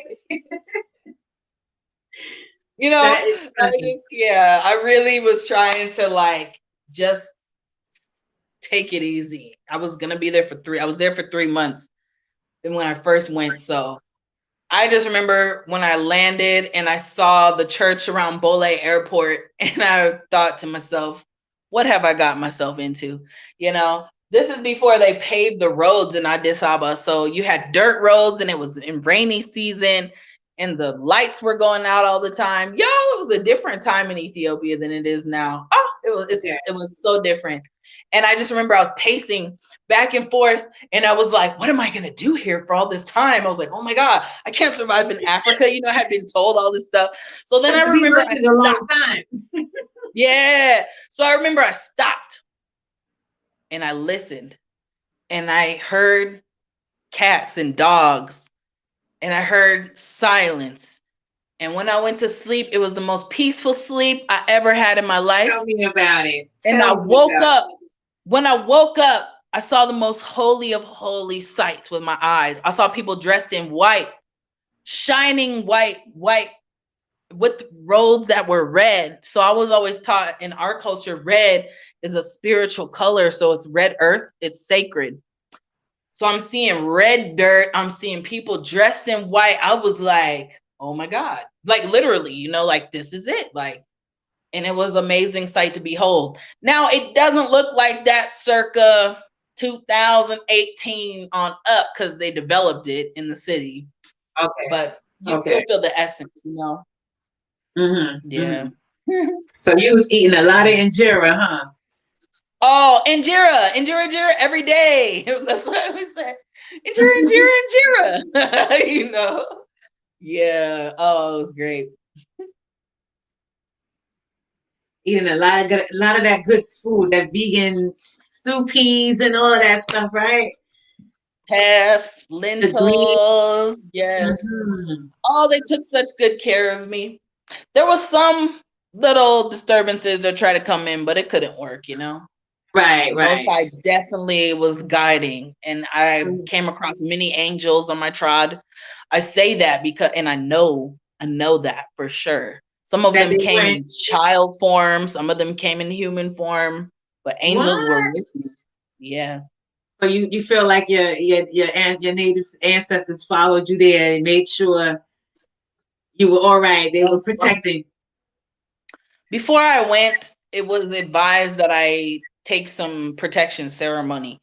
So I went and I got blessed to be able to travel, you know, to go back, so to speak, you know, go back to where I came from. How did they feel about you telling them you were going to Ethiopia? Well, it makes sense in terms of who I am because I was named that way. Basically, I was named in a way that they said, this is someone who's going to go many different places and experience, you know, many different things. And so it was my calling, I guess, in many different ways. So now family had mixed opinions, but they never discouraged me, not once, you know, because I had been told since I was a youth that I must go to Africa, that I must go and experience African culture, you know. And so when I started studying, I studied, yeah. Oh yeah. From I was young. See, I always tell people that I feel like the natives, how can I put it? Them acknowledging Africa is just like us acknowledging mangoes that grow in Florida. They know it is what it is. You know what I'm saying? Well, there's no difference in the spiritual realm. There's absolutely no difference of spirit in the spiritual realm. What we see is not what we are. You feel me? What we are spirits, actually. What's governing us once we transition from this body, we're going to go back to spirit. So I may be a rock the next time y'all see me in my next lifetime, or I may be a horse, or I may be a lion. You know what I mean? But it's so deep because when I was reading what it's so funny. I don't know if I ever told you this. So I studied cultural anthropology at the University of New Mexico here. That's how I ended up being here. That's not the only reason I ended up being here, but that's one of the reasons. Yeah, so I know you did tell me you went to the university, but I forgot that you said you were studying anthropology. So yeah, I studied anthropology, and when I was noticing something, I noticed something because my African self awakened. And I started to notice that there were symbols in African culture that correlated to Native American symbols. So now I'm doing research in my brain. I'm like, how does this come together? You know? Right. So I miles and miles talked away from to each other. Mm-hmm. other elders from St. Croix, from, big up the spirit of Von Benjamin, who has Yes. transitioned into an ancestor. He was a huge part of my awakening, along with my African dance teacher, Laye Addy, who was a master drummer from Ghana.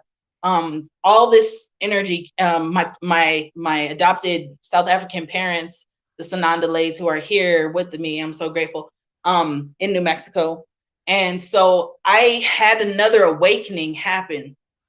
And when I started to see symbols is how I really started to understand that this cultural thing is one, Thank Now, you. when I started understanding you. that, then I started researching. There's a book called Of Water in the Spirit. It's by Melodoma Patrice Sum, who was a Yoruba man, is a Yoruba man. So he wrote about spirituality in the Yoruba tribe. And when I was reading this book, there was so much that he shared about the spiritual views of his tribe that corresponded to exact things that had been trolled in a tribal way here about the spiritual world or creatures that we believe in, such as Bigfoot. Yes, such as they're always talking about like Sasquatch or like these mythical creatures. Well, how mythical are they if we all know about them, like these giants or these small people or whatever? So that's when I, coming into since when you grow up in a tribal way, a traditional tribal way, you're told stories that aren't going to make sense to a normal person because they talk about your ancestors and the stars like that. They really do. They talk about that's the tribal council. This is how we learn from we're young. Yes. So from I'm young, I'm already seeing myself in the star realm. I already understand what a star person is because that's another spirit. Good, very good. And that correlated with African, that same indigenous essence that we're talking about. It's no different. It's an indigenous person to that landmass. It's one. Exactly. It's one. It's not two. It's not divided. And even he talked about archetype animal guides. Am I correct? Yeah, absolutely. Yes, he did. Rabbits and yep.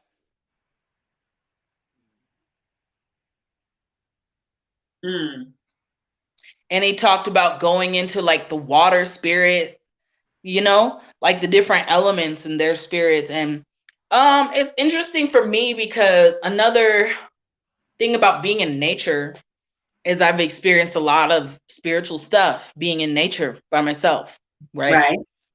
And what I have experienced previously, especially from when I was young, and I would go pick my sage. This has been something I've been doing since I was a little girl. So I would go bring my bundle. I would go up to we have this mountain called the Painted Mountain where my grandma used to live. And there's all the colors. Montana. You see the colors, you see the red, you see the white, you see the yellow, and you can find the black.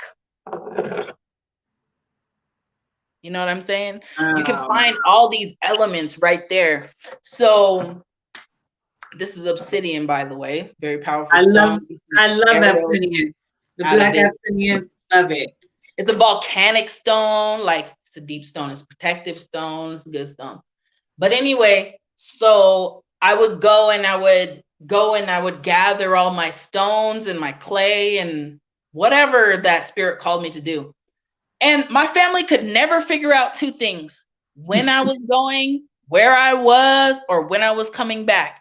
And then at some point they were just like, oh, and I remember they would try to catch me, but like somehow the spirit always moved me in a very mysterious way when I went to go gather my things, So I remember one time I had flip-flops. I walked out with flip-flops for some reason.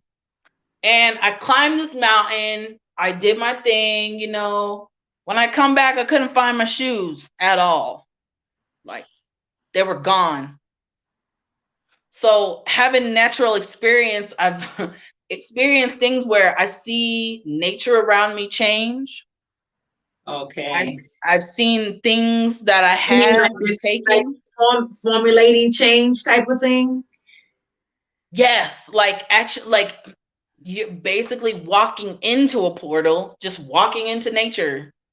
Wow. And you can experience that, walking, climbing a mountain, or, just connecting, and you can Especially the experience many mountains. different transformations, Mm-hmm.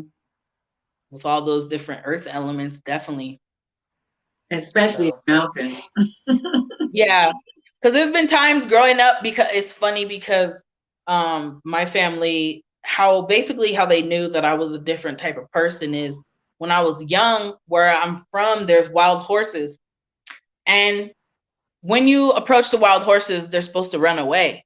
But when I was little, I used to be True. able to go up to the wild horses, pet the lead male, so the head stallion, which is very powerful because he herds all the rest of the animals in that herd. So I used to go and I used to be able to feed that stallion, talk to it, talk to the other horses, go see the babies, all of that when I was just little, And They it was allowed you funny. to they allowed you to be in a cipher. Yes. And it was funny because I remember I got bit by a horse one time and I was scared to like tell my family. But then I told them. And first of all, when I told them that I went up to the horses, they didn't believe it. But then one of my family members saw it and they were like, oh yeah, she talks to the horses. And so they would always guide me. We always have some type of protection animal with me that follows me, a dog or something. And then horses would be there. And then I remember this one time I got tired. And there's snakes outside. There's bugs. There's What? everything. But I just remember being like, it's time for me to take a nap. And I just went to sleep outside right there underneath the tree. Woke up fine. Right. This is how I grew up. This is how I grew up. And my Like, family was like, that's just who she is. Then just let her do her thing. Like from when I was young. Just like that. They couldn't find me. They wouldn't even try to go look because I done walked so far. And they're just like, when she gets back, she'll be back. Like I remember you told me that one time your aunt was looking for you, and they was like, "Where is Nikkey? Oh, she's probably out talking to the birds." Or I forgot exactly what you said. One of your cousins was saying, but I guess y'all left together, but you went on your own journey, and they went their direction, but they came back home before you got home, and your aunt wasn't even worried no more because they know that that's what you do. You just go get lost in the woods, so they didn't even go put a search team out for you. They figured you was coming back. no. And you know what? I'm very grateful for that because that's a protection within itself. But mind you, I was in a mode of prayer. I was in a mode of meditation. And so I think when you are aware like that, then you're in a bubble, like a bubble of protection. I believe that way. That's true. Because nothing bad has ever happened to me outside. Facts. Like I've never actually experienced a bad animal interaction, and I've been outside more than the average person. Right. So you would think something would have happened at one point, but nothing ever happened. I've come across snakes, spiders, but not very often. That's the next thing. Like maybe because I burn sage too. That's the next thing. When you burn sage in an environment or some type of incense, it wards off all types of animals. They don't want to go by that. Yeah. Yeah, they don't want to smell I guess the smell gets into their senses or maybe. Yeah. So they're not even gonna try. They're not even gonna come for you, So Right. Yep. And what do you say about Bigfoot? Well, I haven't seen him, but there's a lot of legends about him. And they're always trying to catch him and document him, all these TV shows. They've spent millions of dollars. Yeah. But somebody got to be telling the truth, Nikkey. Everybody telling the same way. Right. And it's interesting because that same thought is in I want to say Far East Asia. They have Yeti. Exactly. Even all in China and Japan, they call it something else. Yeah, but the it's the Yeti, right? same thing. The Yeti is the same thing Yes, as the Yeti. Bigfoot. Yes, exactly. Mm-hmm. Yep. And so I think it's a creature that has the power to change people's, like, maybe if they did come in contact, first of all, they probably have a people radar, like, let me not come in contact with this person, or, you know. But every once in a while, I'll meet a person who's like, they were hunting and they saw it clear the trees or something. It's interesting. Really? Like people told you that out of their mouth? Oh, yeah. That they saw it from a distance? Mm-hmm. And it was just looking at them? Not so much them, but they said that they saw, like, they were on a hunt and they saw something going through the top of the trees. And the next day they saw the trees like pushed over. Okay, because it's so big it would bend the branches. Yeah, it was probably trying to get away because, ooh, I came in contact with people, you know? They got a gun. I'm out of here. Right? Yeah. And that's funny that there's so much undiscovered things in Earth, but people are still trying to discover things that are outer Earth, you know, in the alien realm, and which is also very much part of lore, folklore here, and native culture. Exactly. Yeah. And the galactic serpent, they talk about the galactic serpent. Oh, well, when we were talking about the serpent earlier, that's what I forgot to say. In Peru, they also talk about the galactic serpent. So then not just Earth, they talk about it in a galactic sense as well. And that whole galactic serpent is basically, they say that, this is say it's an iceberg, right? And the iceberg goes through the Himalayas mountain in India. If the starting point is at the Himalayas mountain in India, and then the ending point will be in the mountains of Chile. Right. And they call it the galactic circle because it starts from, you know, the bottom of the Americas, South America, and it wiggles its way all the way across the ocean to India, where it started, or from India all the way over here. And it's like a serpent type of formation that it you know. I'm trying to explain it how I saw it on a documentary, you know, but it was just showing the pathway of the serpent from the Himalayas mountain in India, all the way through across the Americas, all the way down into Chile. That's deep. The whole point of that, what they were trying to make was that that's where you'll find, how could I put it, your sacred sites in the top of in the mountains. You know, you go to the mountains, you get your sacred sites, and that's where you find the serpent trail. You know, that's where you that's where you find in the mountain range. And they're saying that this particular mountain ranges as a part of that serpent pathway from, like I said, the tip of Chile all through California, the mountain ranges, St. Helen, just mountains all the way, particular mountains throughout different continents, reaching all the way to the starting point in India. And I just find that to be like, and India is talking about the galactic serpent. They're talking about the galactic serpent in North America, Central America, and South America. They talk about it in Africa. You see what I'm saying? So it's just, you know, they basically was trying to explain how those points, those different points are, you know, also portals too. And those points are connected to each other. So if you're in any of those points, then you're in that connection of, you know, that energy, so to speak. Yeah. Now, I have not tried to like attempt a portal transfer. That's kind of deep. Like, I believe in it. I believe in it, definitely. Yeah, I'm like, I mean, if you am I gonna come back? You know what I mean? Yeah. Yeah, exactly. Exactly. It is. But we, you know, we're between heaven and earth. So sometimes we're galactic, sometimes we're earthly. You know what I'm saying? Sometimes we balance both, you know. But we don't want to get too caught up in the galactic, then we don't want to get too caught up in the earthly, so we got to balance it out. But we know our ancient ancestors, our ancestors even told us that there were other life beings outside of our galaxy. You know, the so-called aliens, you know.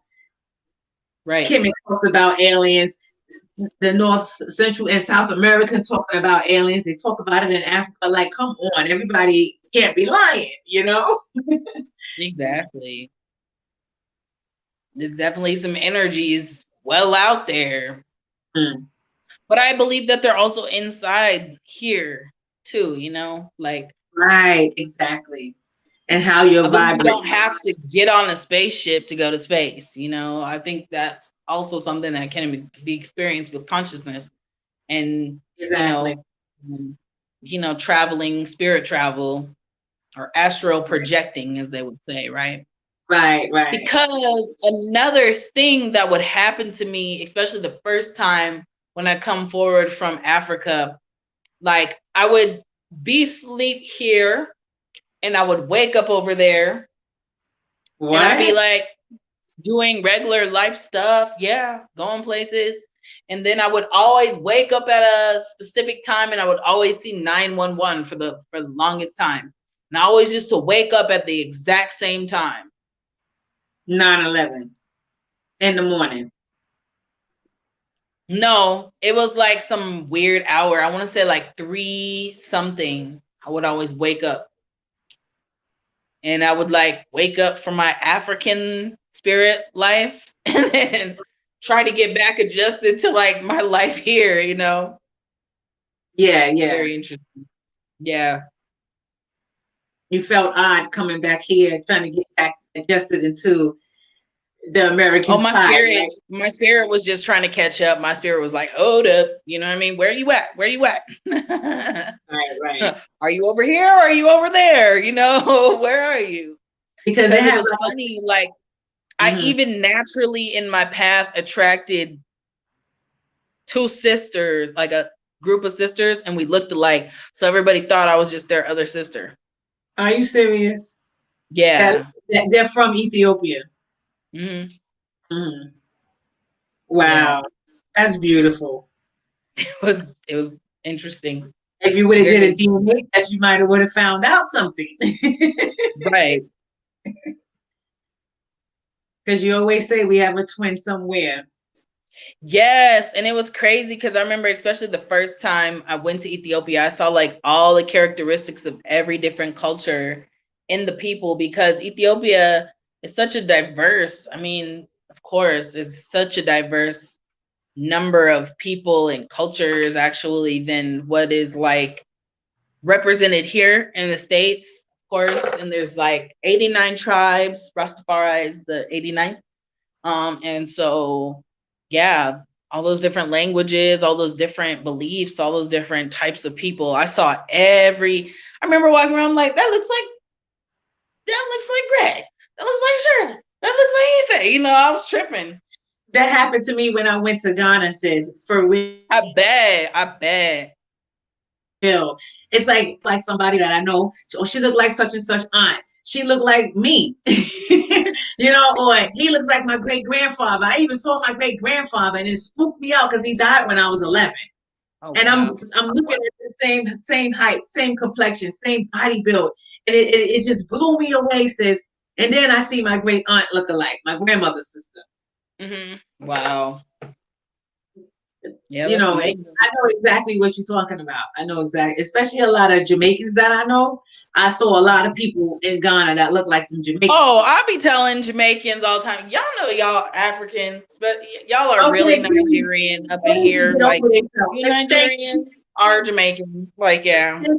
Thank you. They need to get over themselves with that, because you are not Jamaican. That's just a nationality, okay? Hello.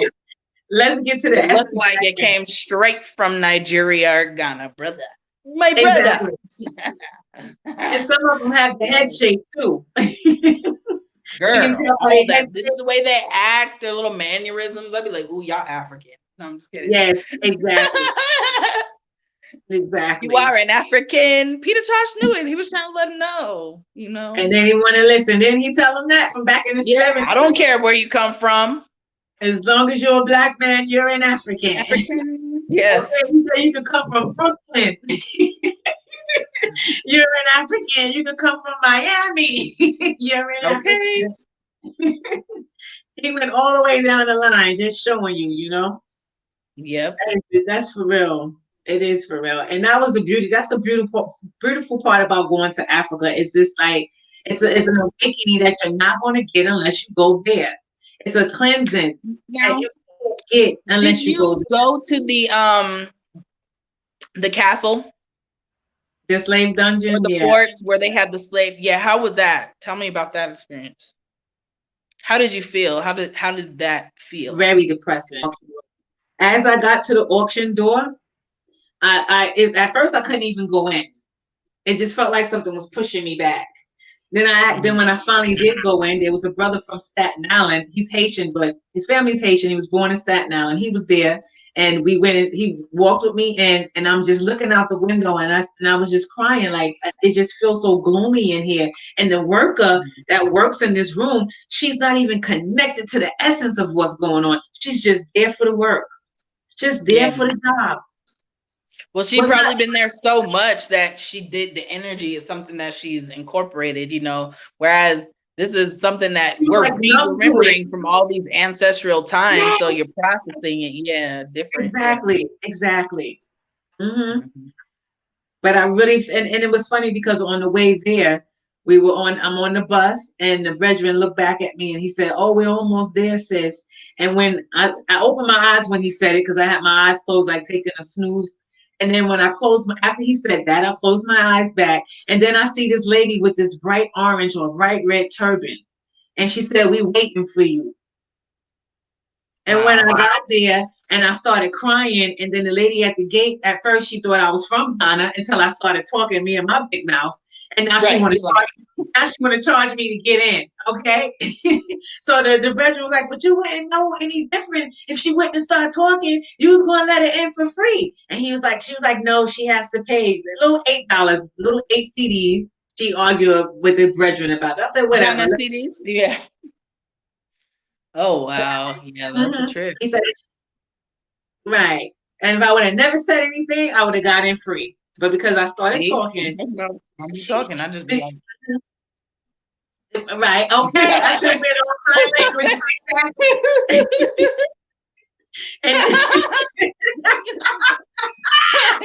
Oh, you funny. It was sad and happy mixed together. It was sad. I definitely feel that the sorrow of the ancestors. It's still, to me, I feel like they haven't done enough releasing there. They haven't done enough ceremonies. Sometimes it takes thousands. Sometimes it takes hundreds of sacrifices and hundreds of ceremonies to get certain entities up off a situation. Well, it's gonna take a long time to clear that energy, because that was some deep. It's strong. And it's unresolved. Like, it's unresolved in our families and our people. Yeah, that's what and I mean. So exactly. As long as we don't heal that, that's how it's always gonna feel. If we don't heal our African selves, or we don't do the ancestral work to heal our ancestors and to acknowledge our ancestors, then that's how it's gonna stay. Exactly. And that's what's happening with it right now. They turned it into a commercial grounds, basically. It's just commercial. Right. You don't feel that. It's like a museum. It's like something you go see, like, oh, this is where slaves were. Voodoo. Exactly. And the lady that took trying to make some money off of you. Yeah.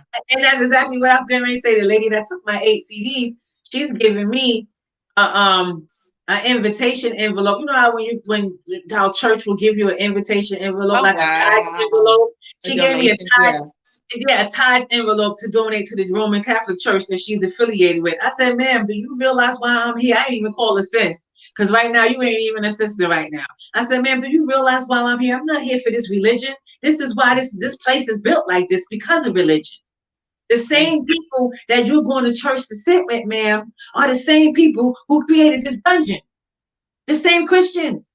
The same Roman Catholics." What's so sad about they colonized Africa wicked too. They colonized Africa wicked too. Not Ethiopia until they dethroned His Majesty. But they colonized those people bad. You see how they love white people and they love white Jesus? They do that themselves now. Once they met the white person and the white person came through with the story, they do it to themselves now. They don't even have to come again to manipulate. Now it's them against each other. Thank you.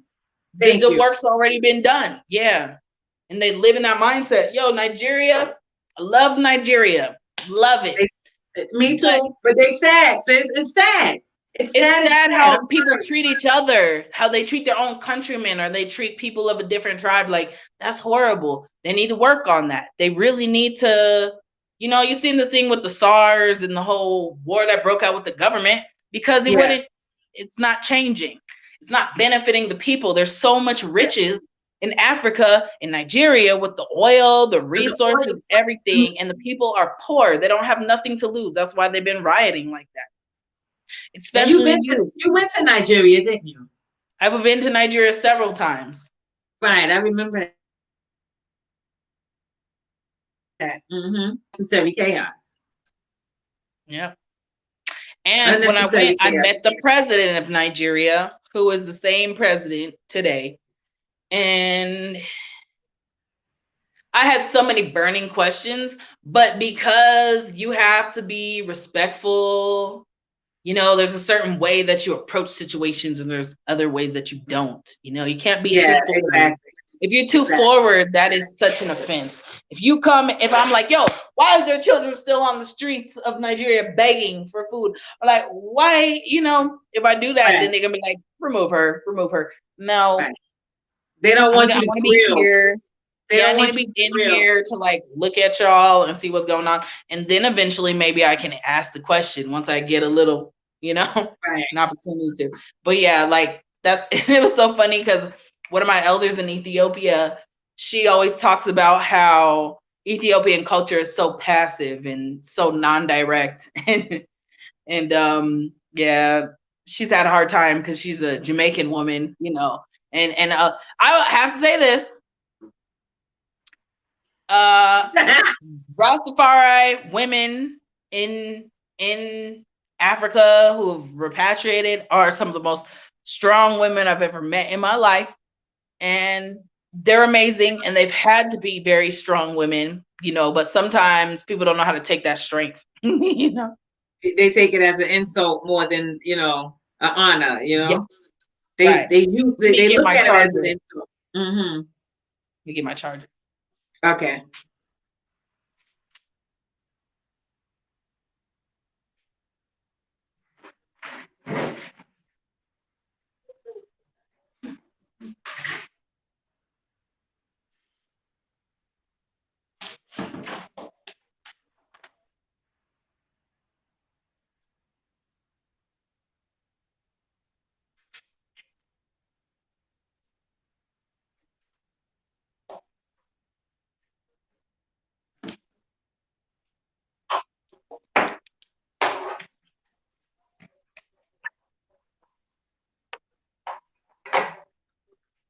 Wonder if anybody have any questions. Knowledge Born, you see anybody needing to ask any questions?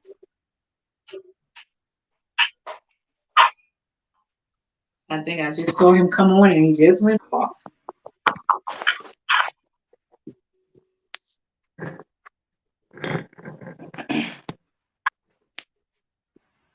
Yeah, it's like they're so used to women being submissive and, you know, passive, just staying in her corner, like very passive minded. So when the Rasta woman come on the scene, they feel intimidated because she speaks up for herself. You know what I'm saying? She's talking with authority, and you know, and I think that bothers them because they're coming from a patriotic mindset.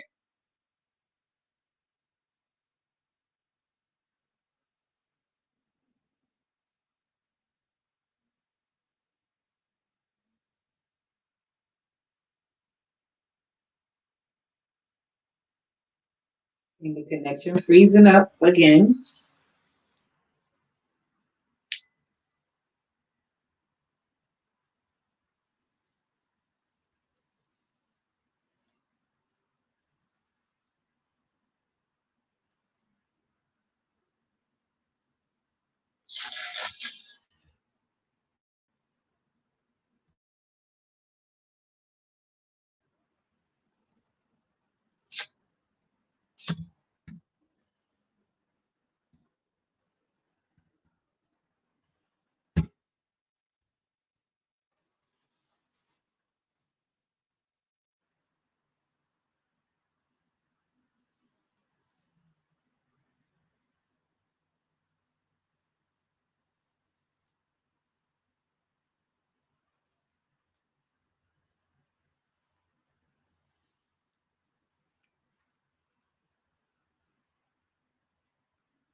This connection is really crappy, sis. Yeah, mine dropped like when I connected my charger. Oh, that was weird.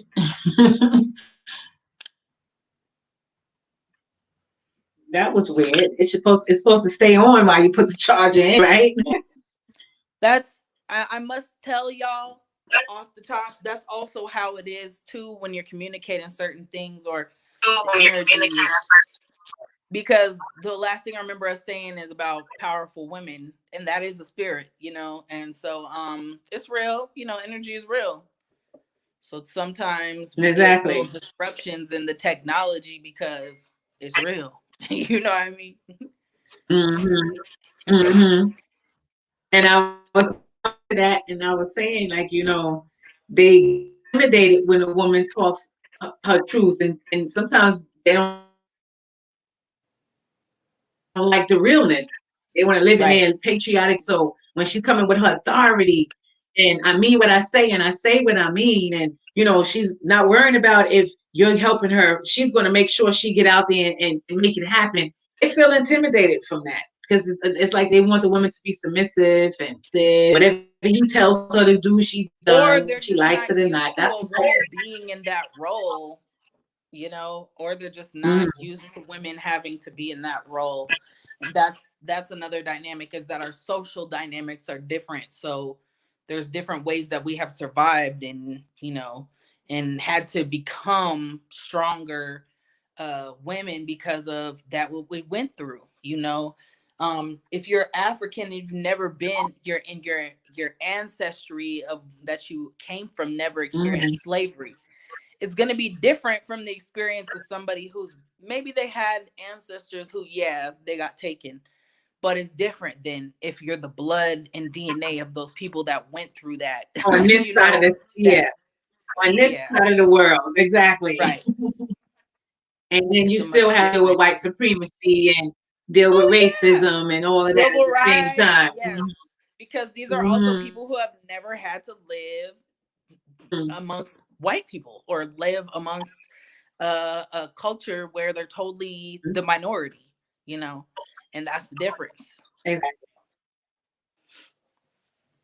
Exactly.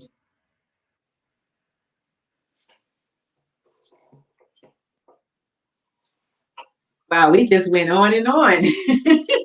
Right? We went so many different places.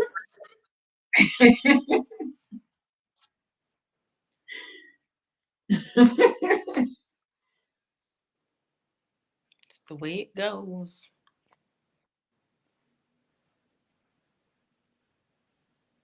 And it was something I wanted to say about the Nigeria and just to Jesse Gender some years ago. He was on the radio there in Nigeria, or somebody hooked him up to be on the radio in Nigeria, and he was saying, "Take down that white statue, take it down. Your country's been wake up. What you got the white Jesus statue doing up in an African country?" And people were calling in saying, "You're right. I understand. Blah blah blah." But the statue's still up. They didn't rally to take it down like how we took Gandhi down in the University of Ghana. They took Gandhi's statue down. Right. I don't know if you heard about that. Well, they heard, yeah, there was They a lot took of him stuff down. about Gandhi that came, yeah, to the surface. But that's, I mean, there's the right things And to then even dismantle and the wrong thing. But I think the biggest disgrace to Africa was them taking themselves out of the image of God, you know, and praising thank something you. else that was not in their image. You know what I mean? Like, and then Mm-hmm. there's such a power struggle with that Something now. new that came to them. Right. Yeah, like just like many Ethiopians are never going to believe in the divinity of His Majesty, or many people in Ghana are never going to follow their native traditional ways because they believe that white Jesus is the one that's going to save them. They really believe that. You know what I mean? So, like I said, it's subtle work I that know. now does its work for itself, you know, and it's Exactly. amazing how far blown, accepted, and worshipped that actually practice is, you know, and that took a lot of the spirituality out of the people, although they can't help but live it because what they eat is like spiritual, cultural food. You know what I mean? Who they are. So it's like fighting yourself. That's, you know, just having a spiritual battle with yourself. That's what it is. Yeah, most definitely. Absolutely. Most definitely. And then here comes me, who they think I am white, right? When I go to have them, like, oh, a white woman. I don't know why. Come to our wedding. And I'm like, What? actually, I'm Black in America. Are you Don't serious? get it twisted. Oh, we They told we you. didn't even I don't talk know why. about. Yes. Yes. Now Ethiopia, they were like, you are Habasha. You know what I'm saying? West Africa, they were like, oh my God, I've never seen a white woman before. And then I had to be educating about why I am not considered to be white. Also, they couldn't understand why I would not associate myself with more of a white person, because they were kind of like, well, being white is a really good thing. Why would you not want to be white? And I had to be like, because I've been through racism where I come from in the land that I was born in. Like, you know what I mean? Like,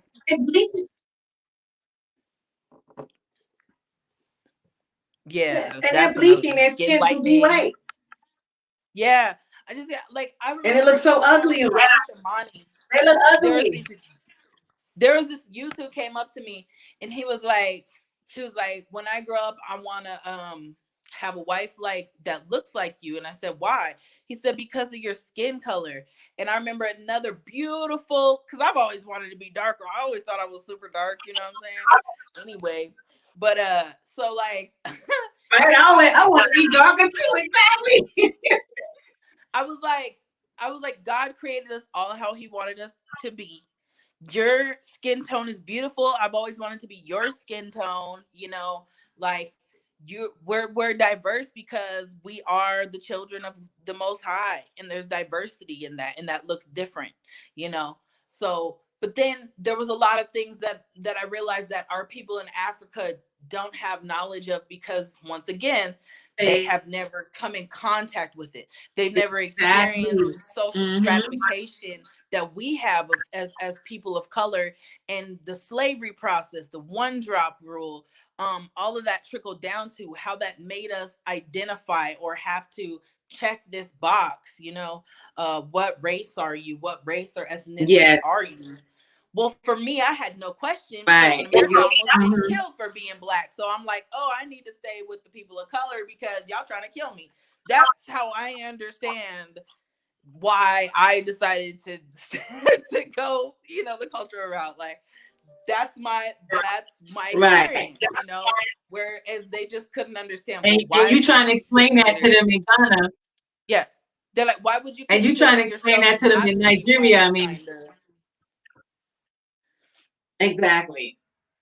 Yeah. So you explain it to them in Nigeria, so like, bad. We're so whatever with ourselves. We just want you to be white.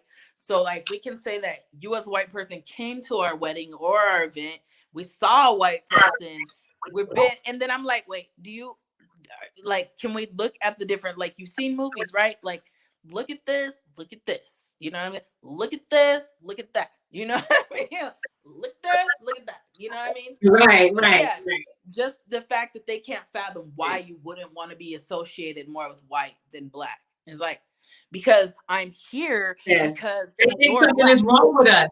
Yeah, I'm here because I'm an African. They think something's wrong with us. Here, yeah, like I had to be defining why I was right there with these people who didn't even understand that I was also a Black person or a person of color. Damn shame. Exactly. You know what I'm saying? But I thought that by now ones would know, I don't care where they are on the planet, that there's like 16 different shades of Black, from the blackest to the lightest, but you're Black. I don't see how you don't know that. Let me tell you, and you got light-skinned South Africans. You got light-skinned South Africans, that's Nigerians. You have all different color Nigerians, but those people are treated much different than the dark skin Nigerians. You know, like I say, our culture's almost taught it. The colonization has taught us to hate each other and ourselves. Like, Exactly. Exactly.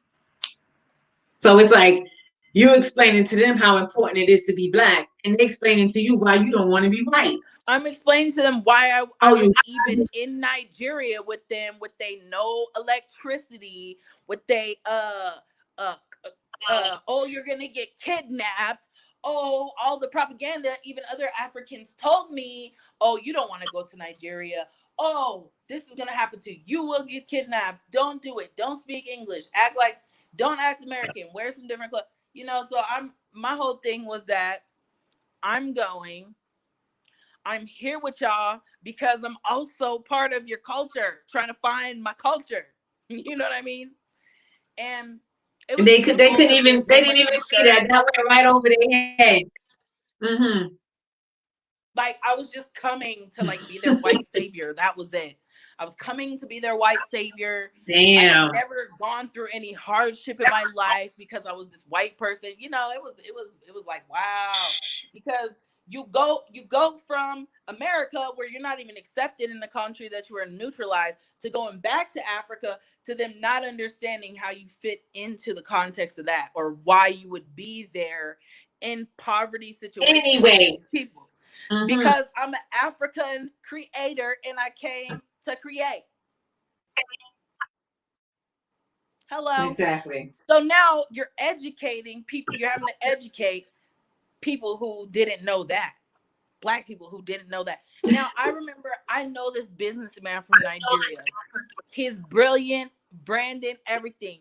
He told me a few years ago, he said, I didn't know the oldest ancestor was from Ethiopia. I was like, you who's What? educated and yes, that's what I'm saying. Our people just Oh, we he's an don't know our educated history. fool. We don't He's know an our educated history. fool. We don't. That's because every Mm-hmm. institution here, nobody ever told him that. He had to find it out on the internet eventually or something. You know what I mean? But that's what I'm saying. There's so much education, re-education that still has to happen on both ends of the spectrum. Now, you Right. Over here understand and when you come at to home. Mm-hmm. America and now you're just being treated like a black person. Now you're gonna go through a different experience. And then you're gonna have to learn the hard way, right? That it's not what you think it is. Exactly. Then you learn the difference, right?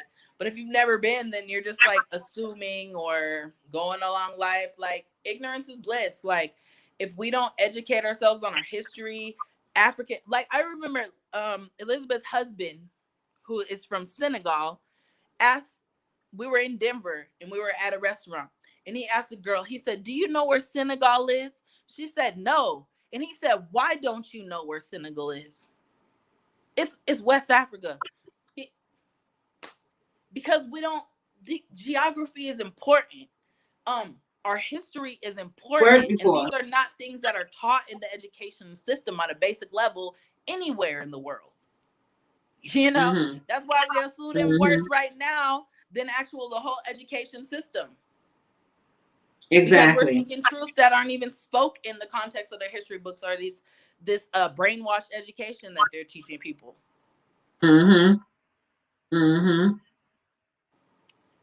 And that's it. But our elders been telling us this for a long time. Right. And so nothing new under the sun. But yeah. And you know what? That's so Africans funny. seek That's so knowledge. funny. That's gonna be Mm-hmm. a day right there. Right. Right. But they have to seek it. That's what I was getting ready to say. It has to be a willing situation because if they're not willing to know, they ain't gonna know. Like look how, like you said, well-educated man didn't even know the old bones was in Ethiopia.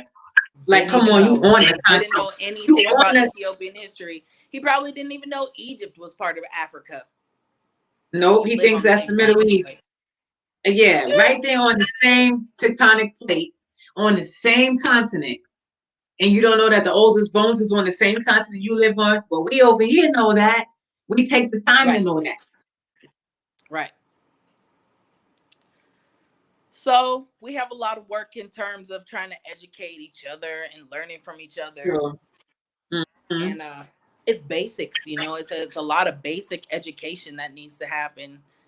you know, even, but I think when Nigerians get over their tribalism, or, you know, everywhere in Africa, they get over the tribalism and the skin color, praising the light color skin or wanting to be what they're not, like that's going to be a powerful Transition. movement, you know?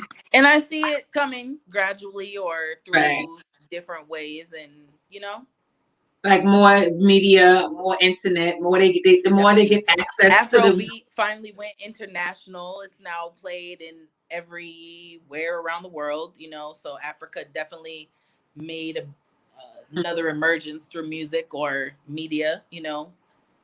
right. Exactly. So, and, you know, there's some type of vibe there, and that breaks down into many different things, but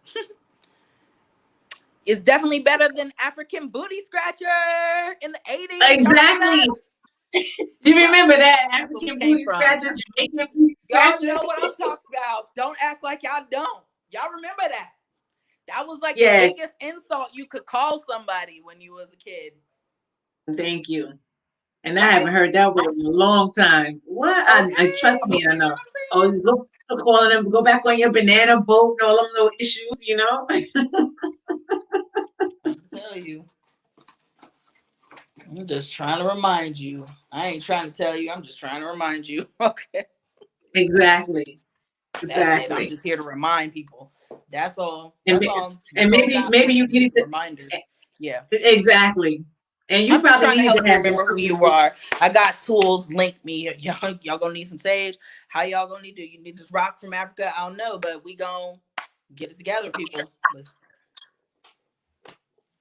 So when you was telling the women in Nigeria, you know, the vibes or whatever, what was they saying? They were like, just listening. Women got it more than men, but the men were dumbfounded. Like this one guy was like, I had no idea. Like he was like mind blown. Like it was hilarious. And he'd seen me twice. He saw me twice, you know. And he was like, yes. And something about white women. And I was like, oh, okay, here we go. You know what I mean? Oh, he's so, oh my God. You know, so because somebody visually sees you as a certain thing, they don't know what's going on inside you too. That's another level. Exactly. Too. Exactly. You know what I mean? So you don't know the level of knowledge that I'm on, or the level of like, you know, this is the purpose or whatever the case may be. Because when you see me, you're just seeing something that you don't understand, really, you know. Mm-hmm.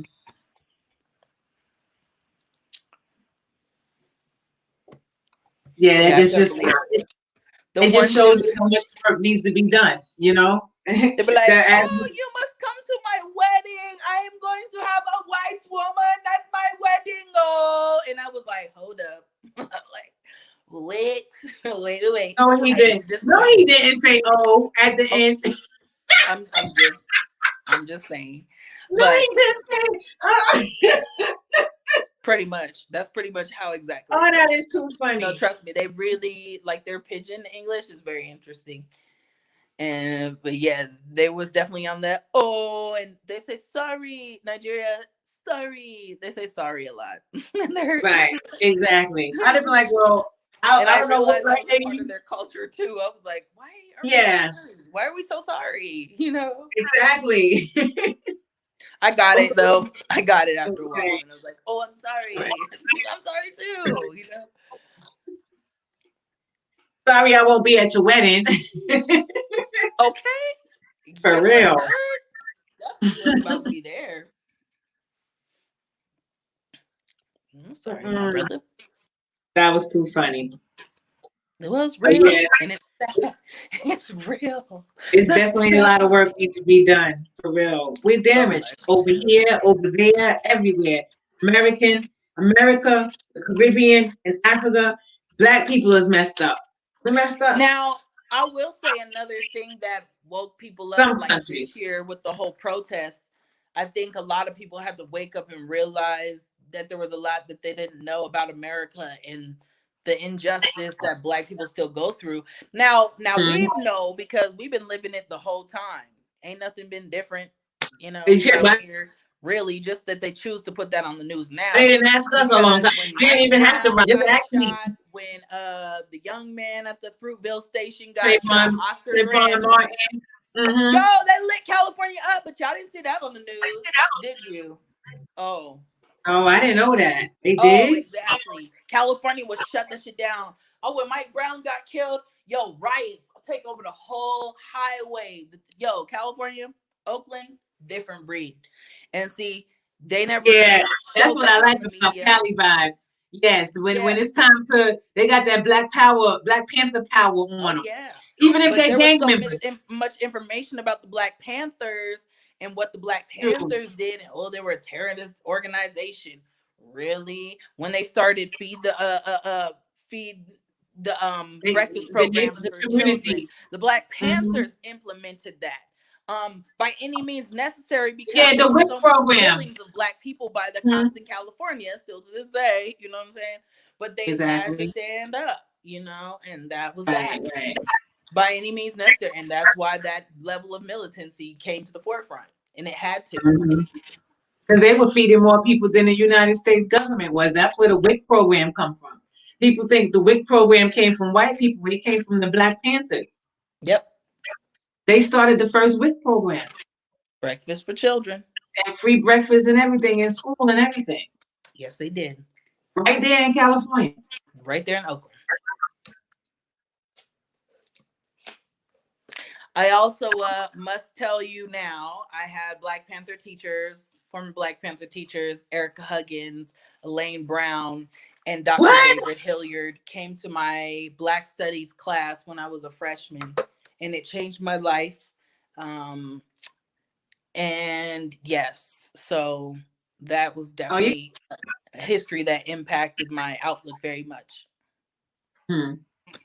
Yep. Right. Those are my teachers. Like, this is my level of education was different, you know, like I had revolutionaries as teachers. Exactly. Of course. They know what they're talking about. Yes, they did, because they've been through it firsthand, and they came and told me the story and gave me the book, you know, so told me about Huey Newton. And then I lived in Oakland, and I felt the repercussions, and I felt the spirit, you know, and I came across the new Black Panther Party. All my brothers in the Black liberation out there, much respect. They're few and far in between, because Oakland's been gentrified like a motherfucker, but they out there still, you know what I'm saying? When they're ready to march, they bring, even back in like 2015, they would have their, you know, pamphlets. They would come and all their military gear, show up at the market, show up at the BART station, unified. You know, every once in a while, I would see one in like normal clothes, and I'd be like, "Yo, bro."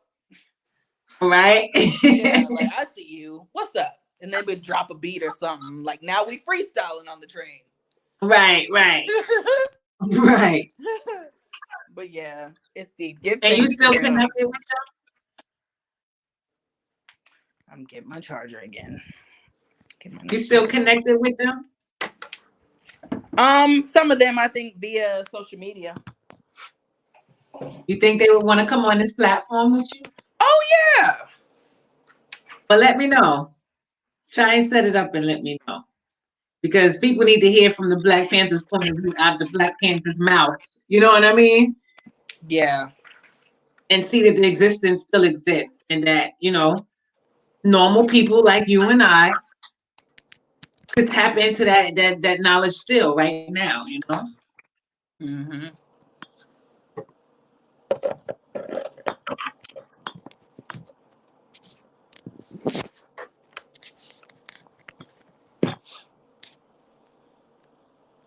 You getting tired, sis? Oh no, I'm good. I'm just trying. My device is getting tired. It has a battery. I'm connected to source. This is you know. This is the thing. Yeah, and then at 12. Oh, yeah, it's already 11 your side, huh? Yeah, it's 11. So are you gonna do anything special for 12/12? You're gonna be up activating your portal for today? Well, I think the conversation that we having is already it already sent out the energy, the vibration that's supposed to be sent out. So that activation is going to happen. You know, it's going to be I activated love from it. the Africa, I love from it. the Africa to North America to the archetypes to the medicine wheel. You know, everything we talked about. That was just a nice little sequence right there. That's synchronicity. You know, even though we were all over the place, it still falls in its place. You know, it still has its Yeah, place. The conversation still has its place. absolutely. It's all one, and that's just it's oneness. You know, it's oneness, and it was interesting for Mm-hmm. me even thinking in Exactly. terms of Rastafari in that culture and knowing oneself, know thyself. You know, the words that Marcus Garvey would have said, things that impacted many different Exactly. Rastafarians throughout time, right? Like just thinking about oneness or what one love means. And it really means oneness, no division, all the same, one, you know. So Right. that's just the thing. It is all the same reasoning. It's not a different Mm-hmm. reasoning, even if we went all over the place. We're really in the one same place still, right? Y'all see Exactly. me with the same background. Yeah,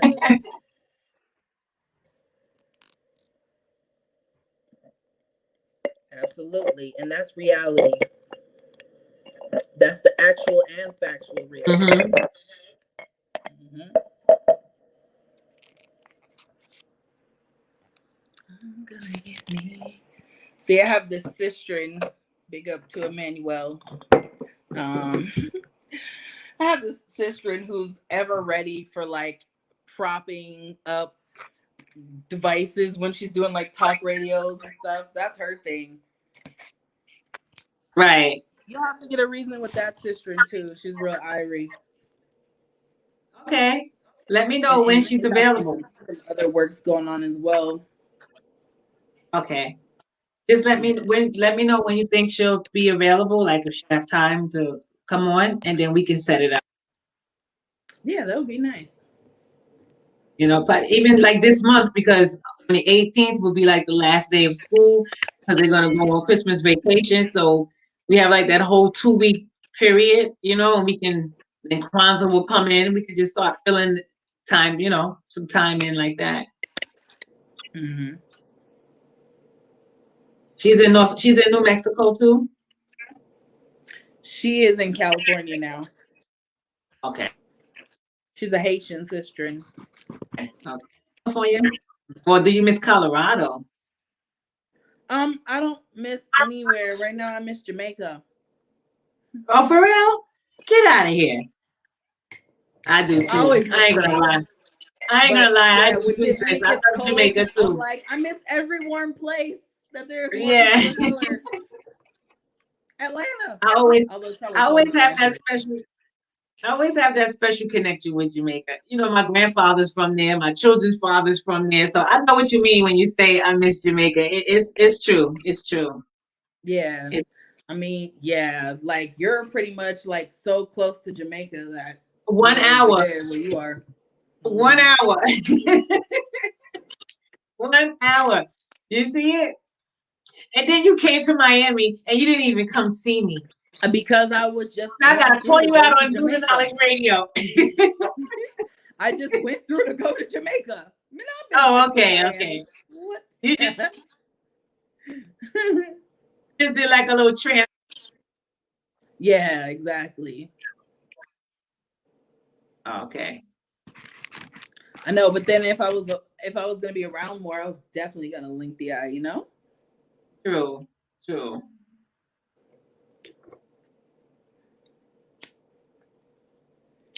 Do Getting the your safe knowledge zone. radio. Big up.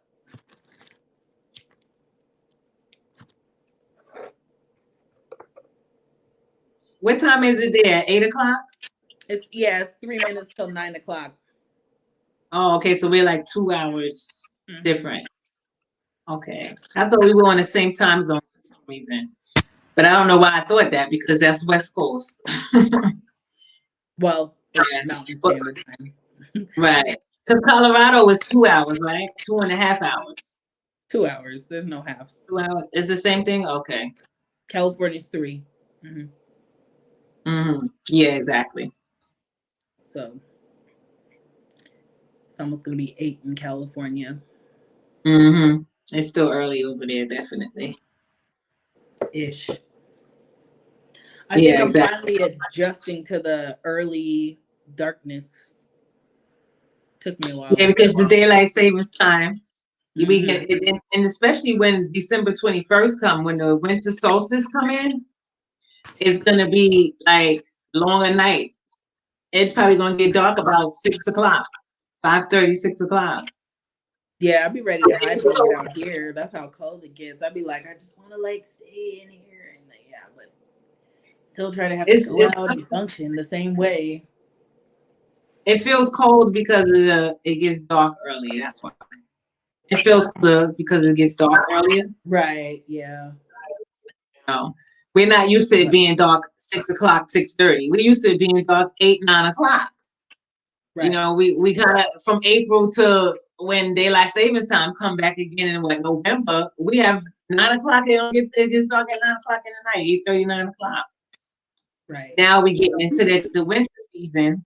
Things is kind of dormant, so the nights are longer, and we feel like more nocturnal in a sense. You know, Yeah. I feel you feel more nocturnal, but then in another way, I find myself going to bed earlier because it's dark, but it's like 7 o'clock, and I'm trying to get into bed. And I'm like, okay, I see Yeah. this time is messing with the body, you know. Right. But then it's interesting because then you adapt, you know. So then once you Right. adapt now, then you can Stay out be a later. little bit more flexible. And in New York, it's dark by 5 o'clock. Right. So by the time the winter solstice come, it's gonna be dark. And you know what I'm saying? In England, it's dark at 3 p.m. in the afternoon. Ooh. Can you imagine it being dark 3 p.m. in the afternoon? I That'd don't be know it. how It's time to go inside. Chip Yes. time. Oh no, you're still in school. Your school don't let out to 3:30, but it's dark. Oh no. Like, how do you live like that? Like, how do you adjust to that for real? In the It's wintertime, it's hard. getting In Alaska, there's like times where it's only like light for in the summer or something, where it's only light for like 3 hours. what? And then sometimes it's light for 10 hours, right? Yeah, exactly. That's a trip. Oh wow. Right. Now I can Interesting. imagine that. That would be hard. In Alaska, Yeah, woo! But I have a that's friend who lives interesting. up there. Quite a How few does she like people that I know who live up there, and they've been doing it. they I'm like that surprised. there? Okay. But so Alaska is not far from California, right? It It's actually like is. Like the whole of Canada is in between the continental north, it's like the United States, Canada, Alaska. okay, I got you. Yeah, I Alaska got is just American territory, but it's way over there, like Puerto you. Rico Okay. or the U.S. Virgin Islands, or whatever. Oh, it's far like that. Hawaii. Okay, I get Yeah, you. I get you. yeah. It's Mhm. just it's not at all close. Not Okay, it's not close. close to Cali at all. Mm-mm. Cali's not even close to Cali. No, I'm just kidding. But yeah, I say because it's so big. Yeah, California you got is north huge. and then you got the Oh south. So my yeah. god, driving through when we drive through California, we'd be like, damn, going through California is half the struggle, literally. Getting to LA from NorCal. And that's not even all the way from the Redwoods. That's like Sacramento. California's huge. Okay. I wonder why they call it Sacramento. Right? Sacramento. Oh. Mhm. Probably a Nigerian. No, I'm just kidding. Are you Probably funny? Sacramento. But that is the area where they sell a lot of herb. Where they have herb anyway, right? Sacramento. Sac. Hmm. Yeah, it's a good one. The state capital. That's the state capital of California, Sacramento. Oh yeah, I always thought Los Angeles was. I don't know why I thought. Los Angeles is a whole 8 hours away. Oh, okay, and that's not the state capital. 7 hours. Yeah. Yeah, that's a long drive. Mm-hmm. That's like from Miami to Georgia. Right. Mm-hmm. Um. Because Florida is a long state, very big too. It takes like 5 hours to get out of the state from Florida. Oh, true. Yeah, Florida. I mean, from Miami, it takes 5 hours to get out of Florida. Mm-hmm. Right. Oh, I gotta send you this documentary. It's interesting. The town that I actually lived in, the same one that the original Paradise Fires, same county. Back in the day, they found this guy named, they called him Ishi, and he was the last Native American person of his tribe that came into the city of Oroville. And it was a very interesting You used to live in story. Oroville, right? Huh? You used to live in Oroville, right? Exactly. Yeah. Yeah, I remember the address. Because I just recently learned, like I would hear about him and everything, and they would say, "Oh, that was the last Native American man." But I used to be like, "What do they mean by that's the last Native American man?" Yeah, that's not true. But what Maybe they mean by recorded, that is the last person to live indigenously in the quote unquote wild of California, like never live in a town, never be on a reservation. That's what they meant. So he survived. Like there was a small group band of his people that survived because of how they knew the geography and the hills of California, and so they hid from settlers. But every once in a while, people would find them and like kill them, or they had a hard time finding food at some point in time. So he was like the last member of his people. Okay. And it was really a sad story. Yeah. But I gotta send you that documentary. It is a trip. I was like, no way. It's on YouTube too? Huh? The documentary is on YouTube? It's called Okay, yeah, send it to me. Indigenous Man or something like that. And yeah, his name was Ishi. About when we were talking about the different clans and tribes. So the Pequot, are you familiar with the Pequot tribe? I think they're from Massachusetts. There's so many different tribes. I think I've heard of them before, but I don't know much about their people. That's where the whole Thanksgiving story comes from. You know what I'm talking about. I might be saying their name wrong. Pequots, Pequ. No, you're saying it right. OT. Yeah. Okay. And they were saying that they were they too also were sold into slavery, like into the Caribbeans and into certain into certain states in America. They were transferred from Massachusetts, Boston, Rhode Island. Actually, it was Rhode Island, not Boston, Rhode Island, and sent to the Caribbeans. So a lot of the Pequot, a lot of the Caribbean Indians that we think are Iowa, Taino, are Pequot. Yep. Absolutely. So the Carib Indians or Carib natives, a lot of them, let's just say, came from North America and came into the Caribbeans. I don't know if that makes sense. It makes sense. But the thing is like they even enslaved, like the Spanish tried to enslave the natives out here, but they revolted in New Mexico. It was called it was very interesting because of all the riots and stuff.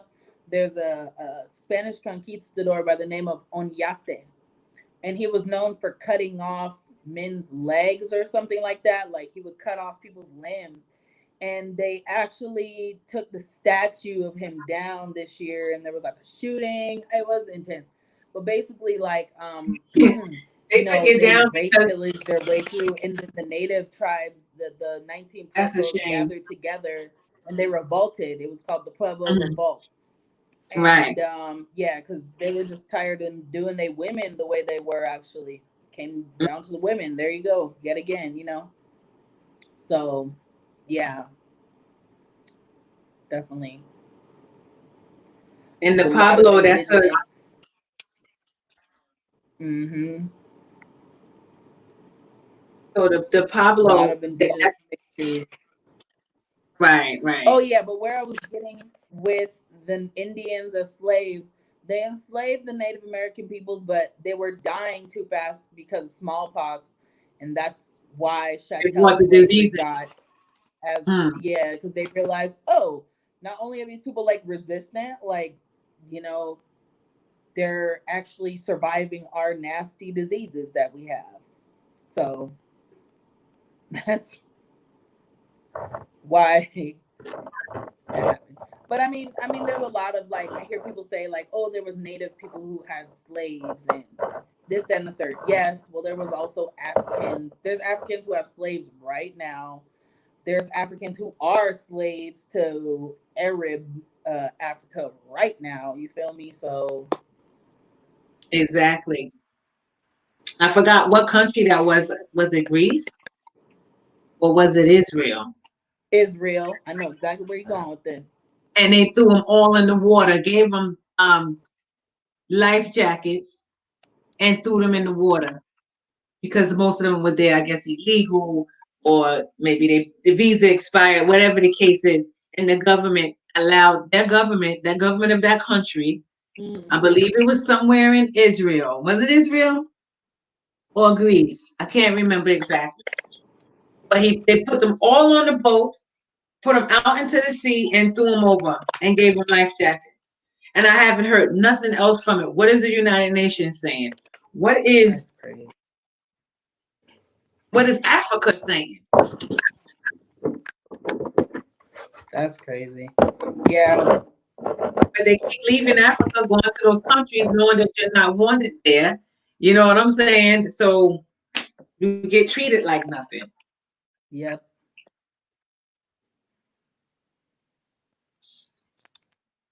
Yep. When I was in Nigeria the first time, that's when that whole African slavery to the Arab African thing was going on in Chad, one of those countries.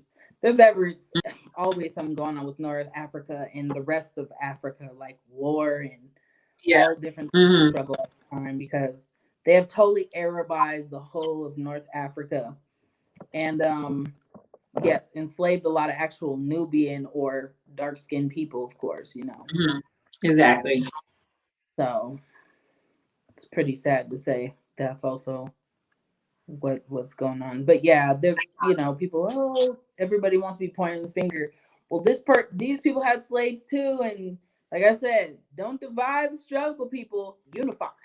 Thank Because you. our people done been through it. You know what I mean? Right. Look at the clock, 11. Oh, Gotta type that into that little chat area right there. 11.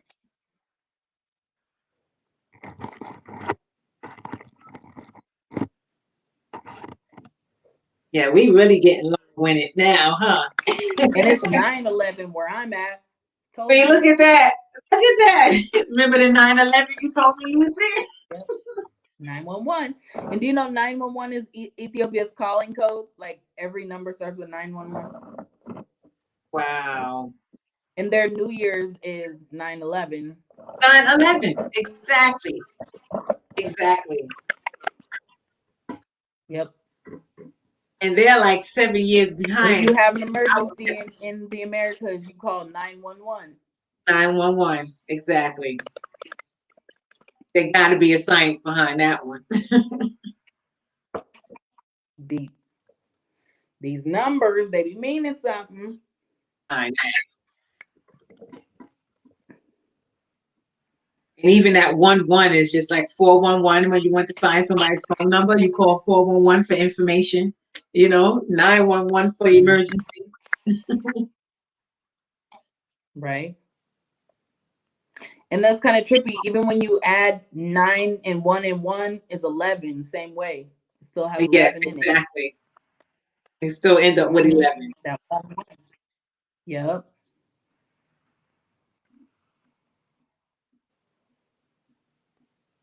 Yeah, double numbers are definitely interesting little messages. And everybody have their different interpretations for what they mean, or the signs, or just what the number represents. But it is always interesting when you see like 333 or 222. Yeah, I see those numbers a lot. Exactly. And earlier today, it was 111 when we were texting. Remember you said Yeah. 111? And then my daughter said 111. Then your text came in saying 111. And I'm like, wow, look at that. And then look, we hit 1111. Mm-hmm.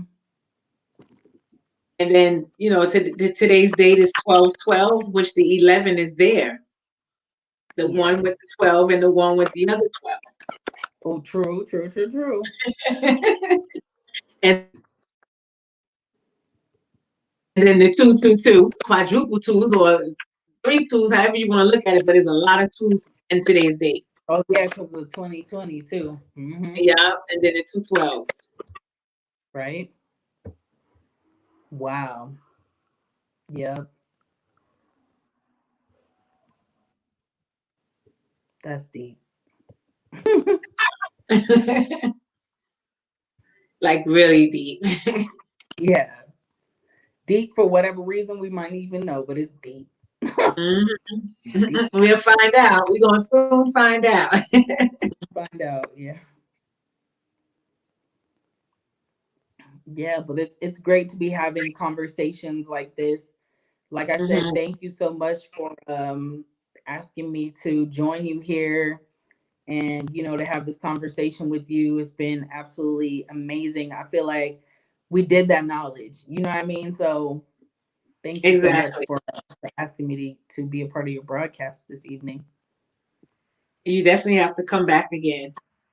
We gotta make it maybe I would enjoy that. Yes, make it a once or twice a month. Something We that can we're make going for. Mm-hmm. Exactly. We can make it like a once or twice a month vibe. You know what I mean? Yeah, that'd be Irie. We just talk about the times and the dates, and we just make it happen like we just did now.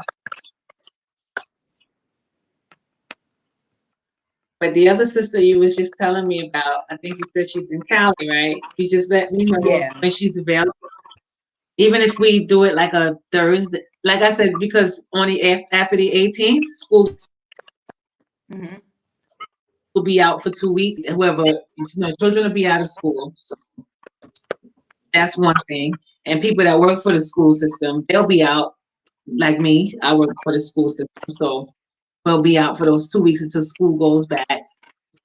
But I'll have that free. I'll have that free time. So if we needed to do it during the week, it wouldn't be a bother because it's not like I got to go to work the next day or anything. Just depending on how her schedule will look, Right. She may not be available weekends, but she might be available on Thursdays or Wednesdays. Like that.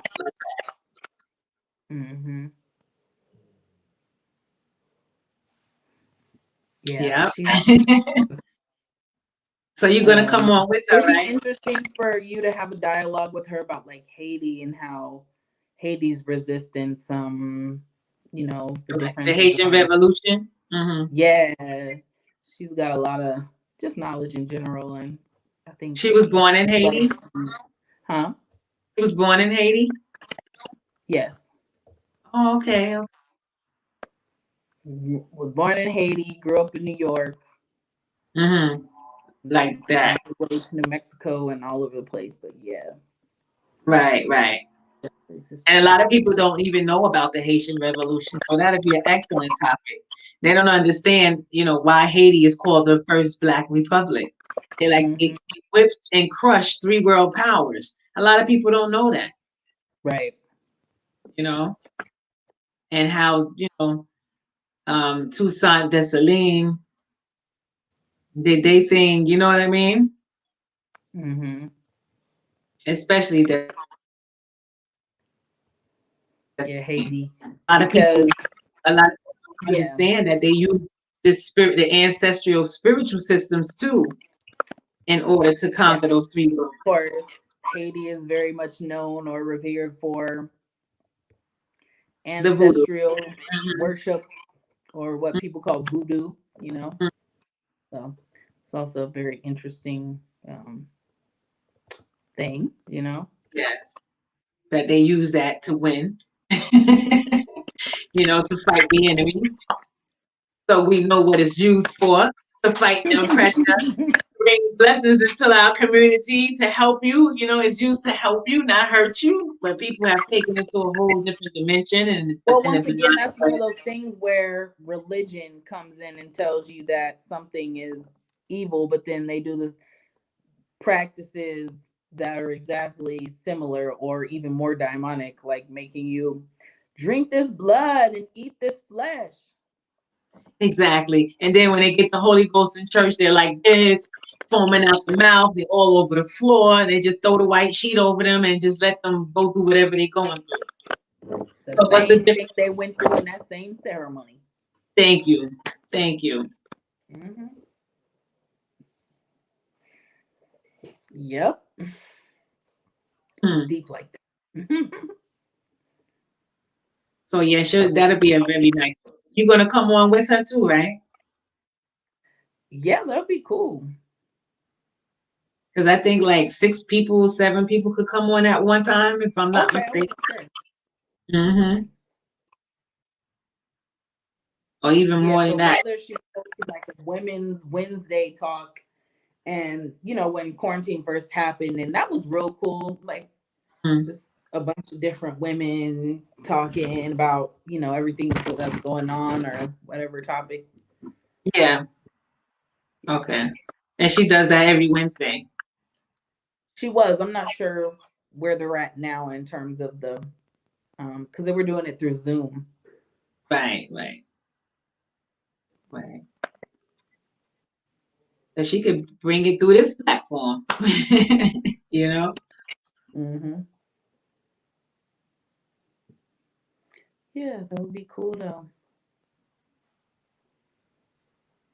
But I'm glad you got through at the Walmart. I don't know what they was talking about. Boy. There's always somebody talking something. Give things definitely. Just this whole pandemic thing and people going out and buying all the junk food, the toilet paper, the water, the alcohol. It's been wild. I know. I know. And now they're pushing this agenda towards the vaccine. So that's some very interesting language that we knew was going to come real quick. So, Right. They could go ahead with that. Because it's not happening over here. for They could real. go on with that foolishness, please. Mm-hmm. No way. Mm-mm. It's an interesting I'm trying time to to live in. force it into the school systems too. I see them trying to do that next.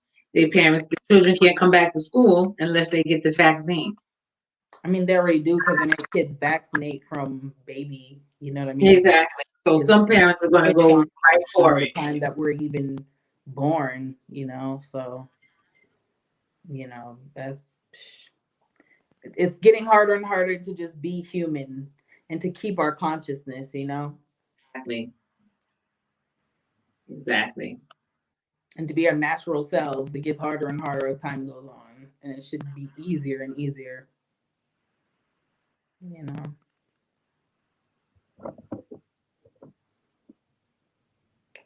It's like we got to hold on to what little humanity we have left. Thank you. So I just don't understand how they're trying to administer something that Illusion is doesn't have adequate testing or any number of like tests where you can know what's the result going to be from taking it. Mm-hmm. Exactly. Push that on the people of the world. Not even my sister told me she was gonna go to Addis Ababa, but they had already told her like she can't travel if she doesn't get the vaccine. Really? Before they Wow. even released it, they told her that. Yeah. When was this? This was like a couple weeks ago or maybe last month. She was going to go for February, and yep, they already told her that in order to travel, she has to get the vaccine or some craziness. So I know they're saying And depending where you're traveling to, you got to take the test. But to Yeah. tell her that you got to get the vaccine, like, wow. The test is one thing, but like having to get a vaccine, Right. like, yeah. Wow. That's sad to say. Right. I know United. Well, United Airlines Oh, International. real quick, I want to So, tell you about this thing that's behind me. Is something that was gifted. So I do musical performances, you know, usually. right. And so basically this behind me is a representation of the missing and murdered Indigenous women. So this is a reminder of all the stolen sisters who have not been found, who were stolen off reservations, or who are still missing.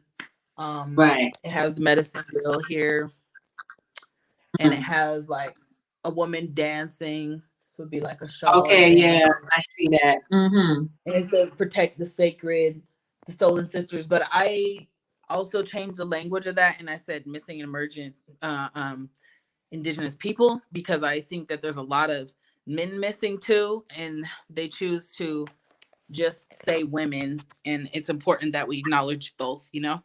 When it's probably women, men, and children. Yeah. Missing, murdered Indigenous people. And I want to just add our people to that too, because a lot of times we missing and murdered too. Okay. So. Right, right. All the time. Yep.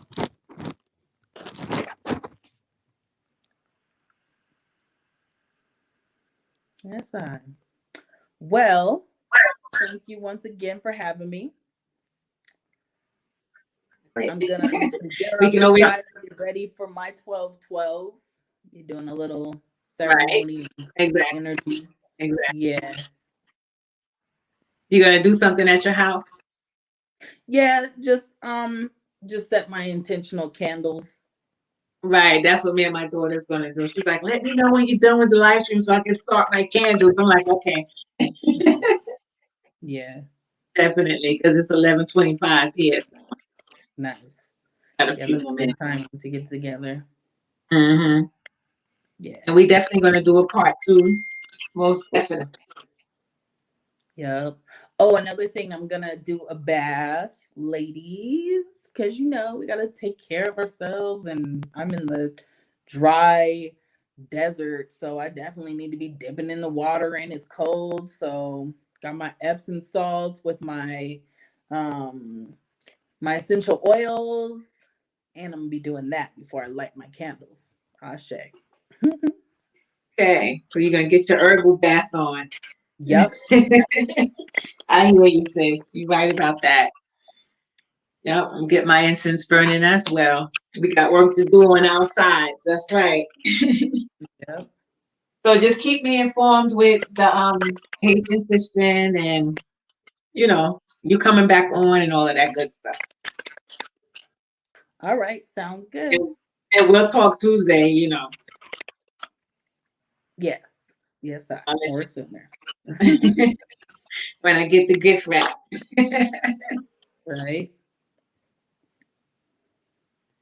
Okay, so have a blessed night, sis, and thank you so much. It was good seeing you again, too. And happy 12/12 activation. So yeah, happy 12/12 portal activation. We Somebody made some ancestors happy today by remembering them, you know? Hopefully. Yes, we sure did. Exactly. And they're gonna be blessing us at the same time and guiding and protecting us, sharing their wisdom and gifts with us. Right? Because we are our ancestors. Exactly. In our own little light. That's right. Exactly. In a different expression, but they're there, right there. Oh yeah, we came from them. We wouldn't be there without them if they didn't survive. So oh, ask when you light your candles, ask your healed ancestors to assist you with whatever you're trying to manifest. Okay. And ask your ancestors who aren't healed to also assist you, you know? Okay. Like make a different break it down in differentiation. Yeah.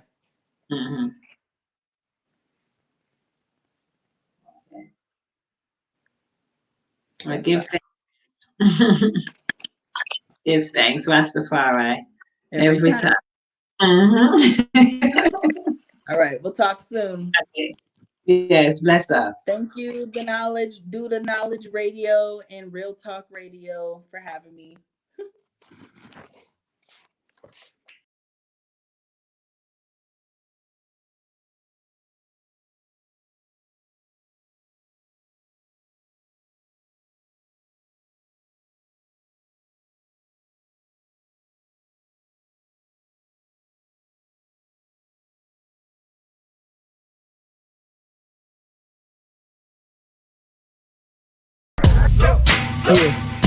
Yeah.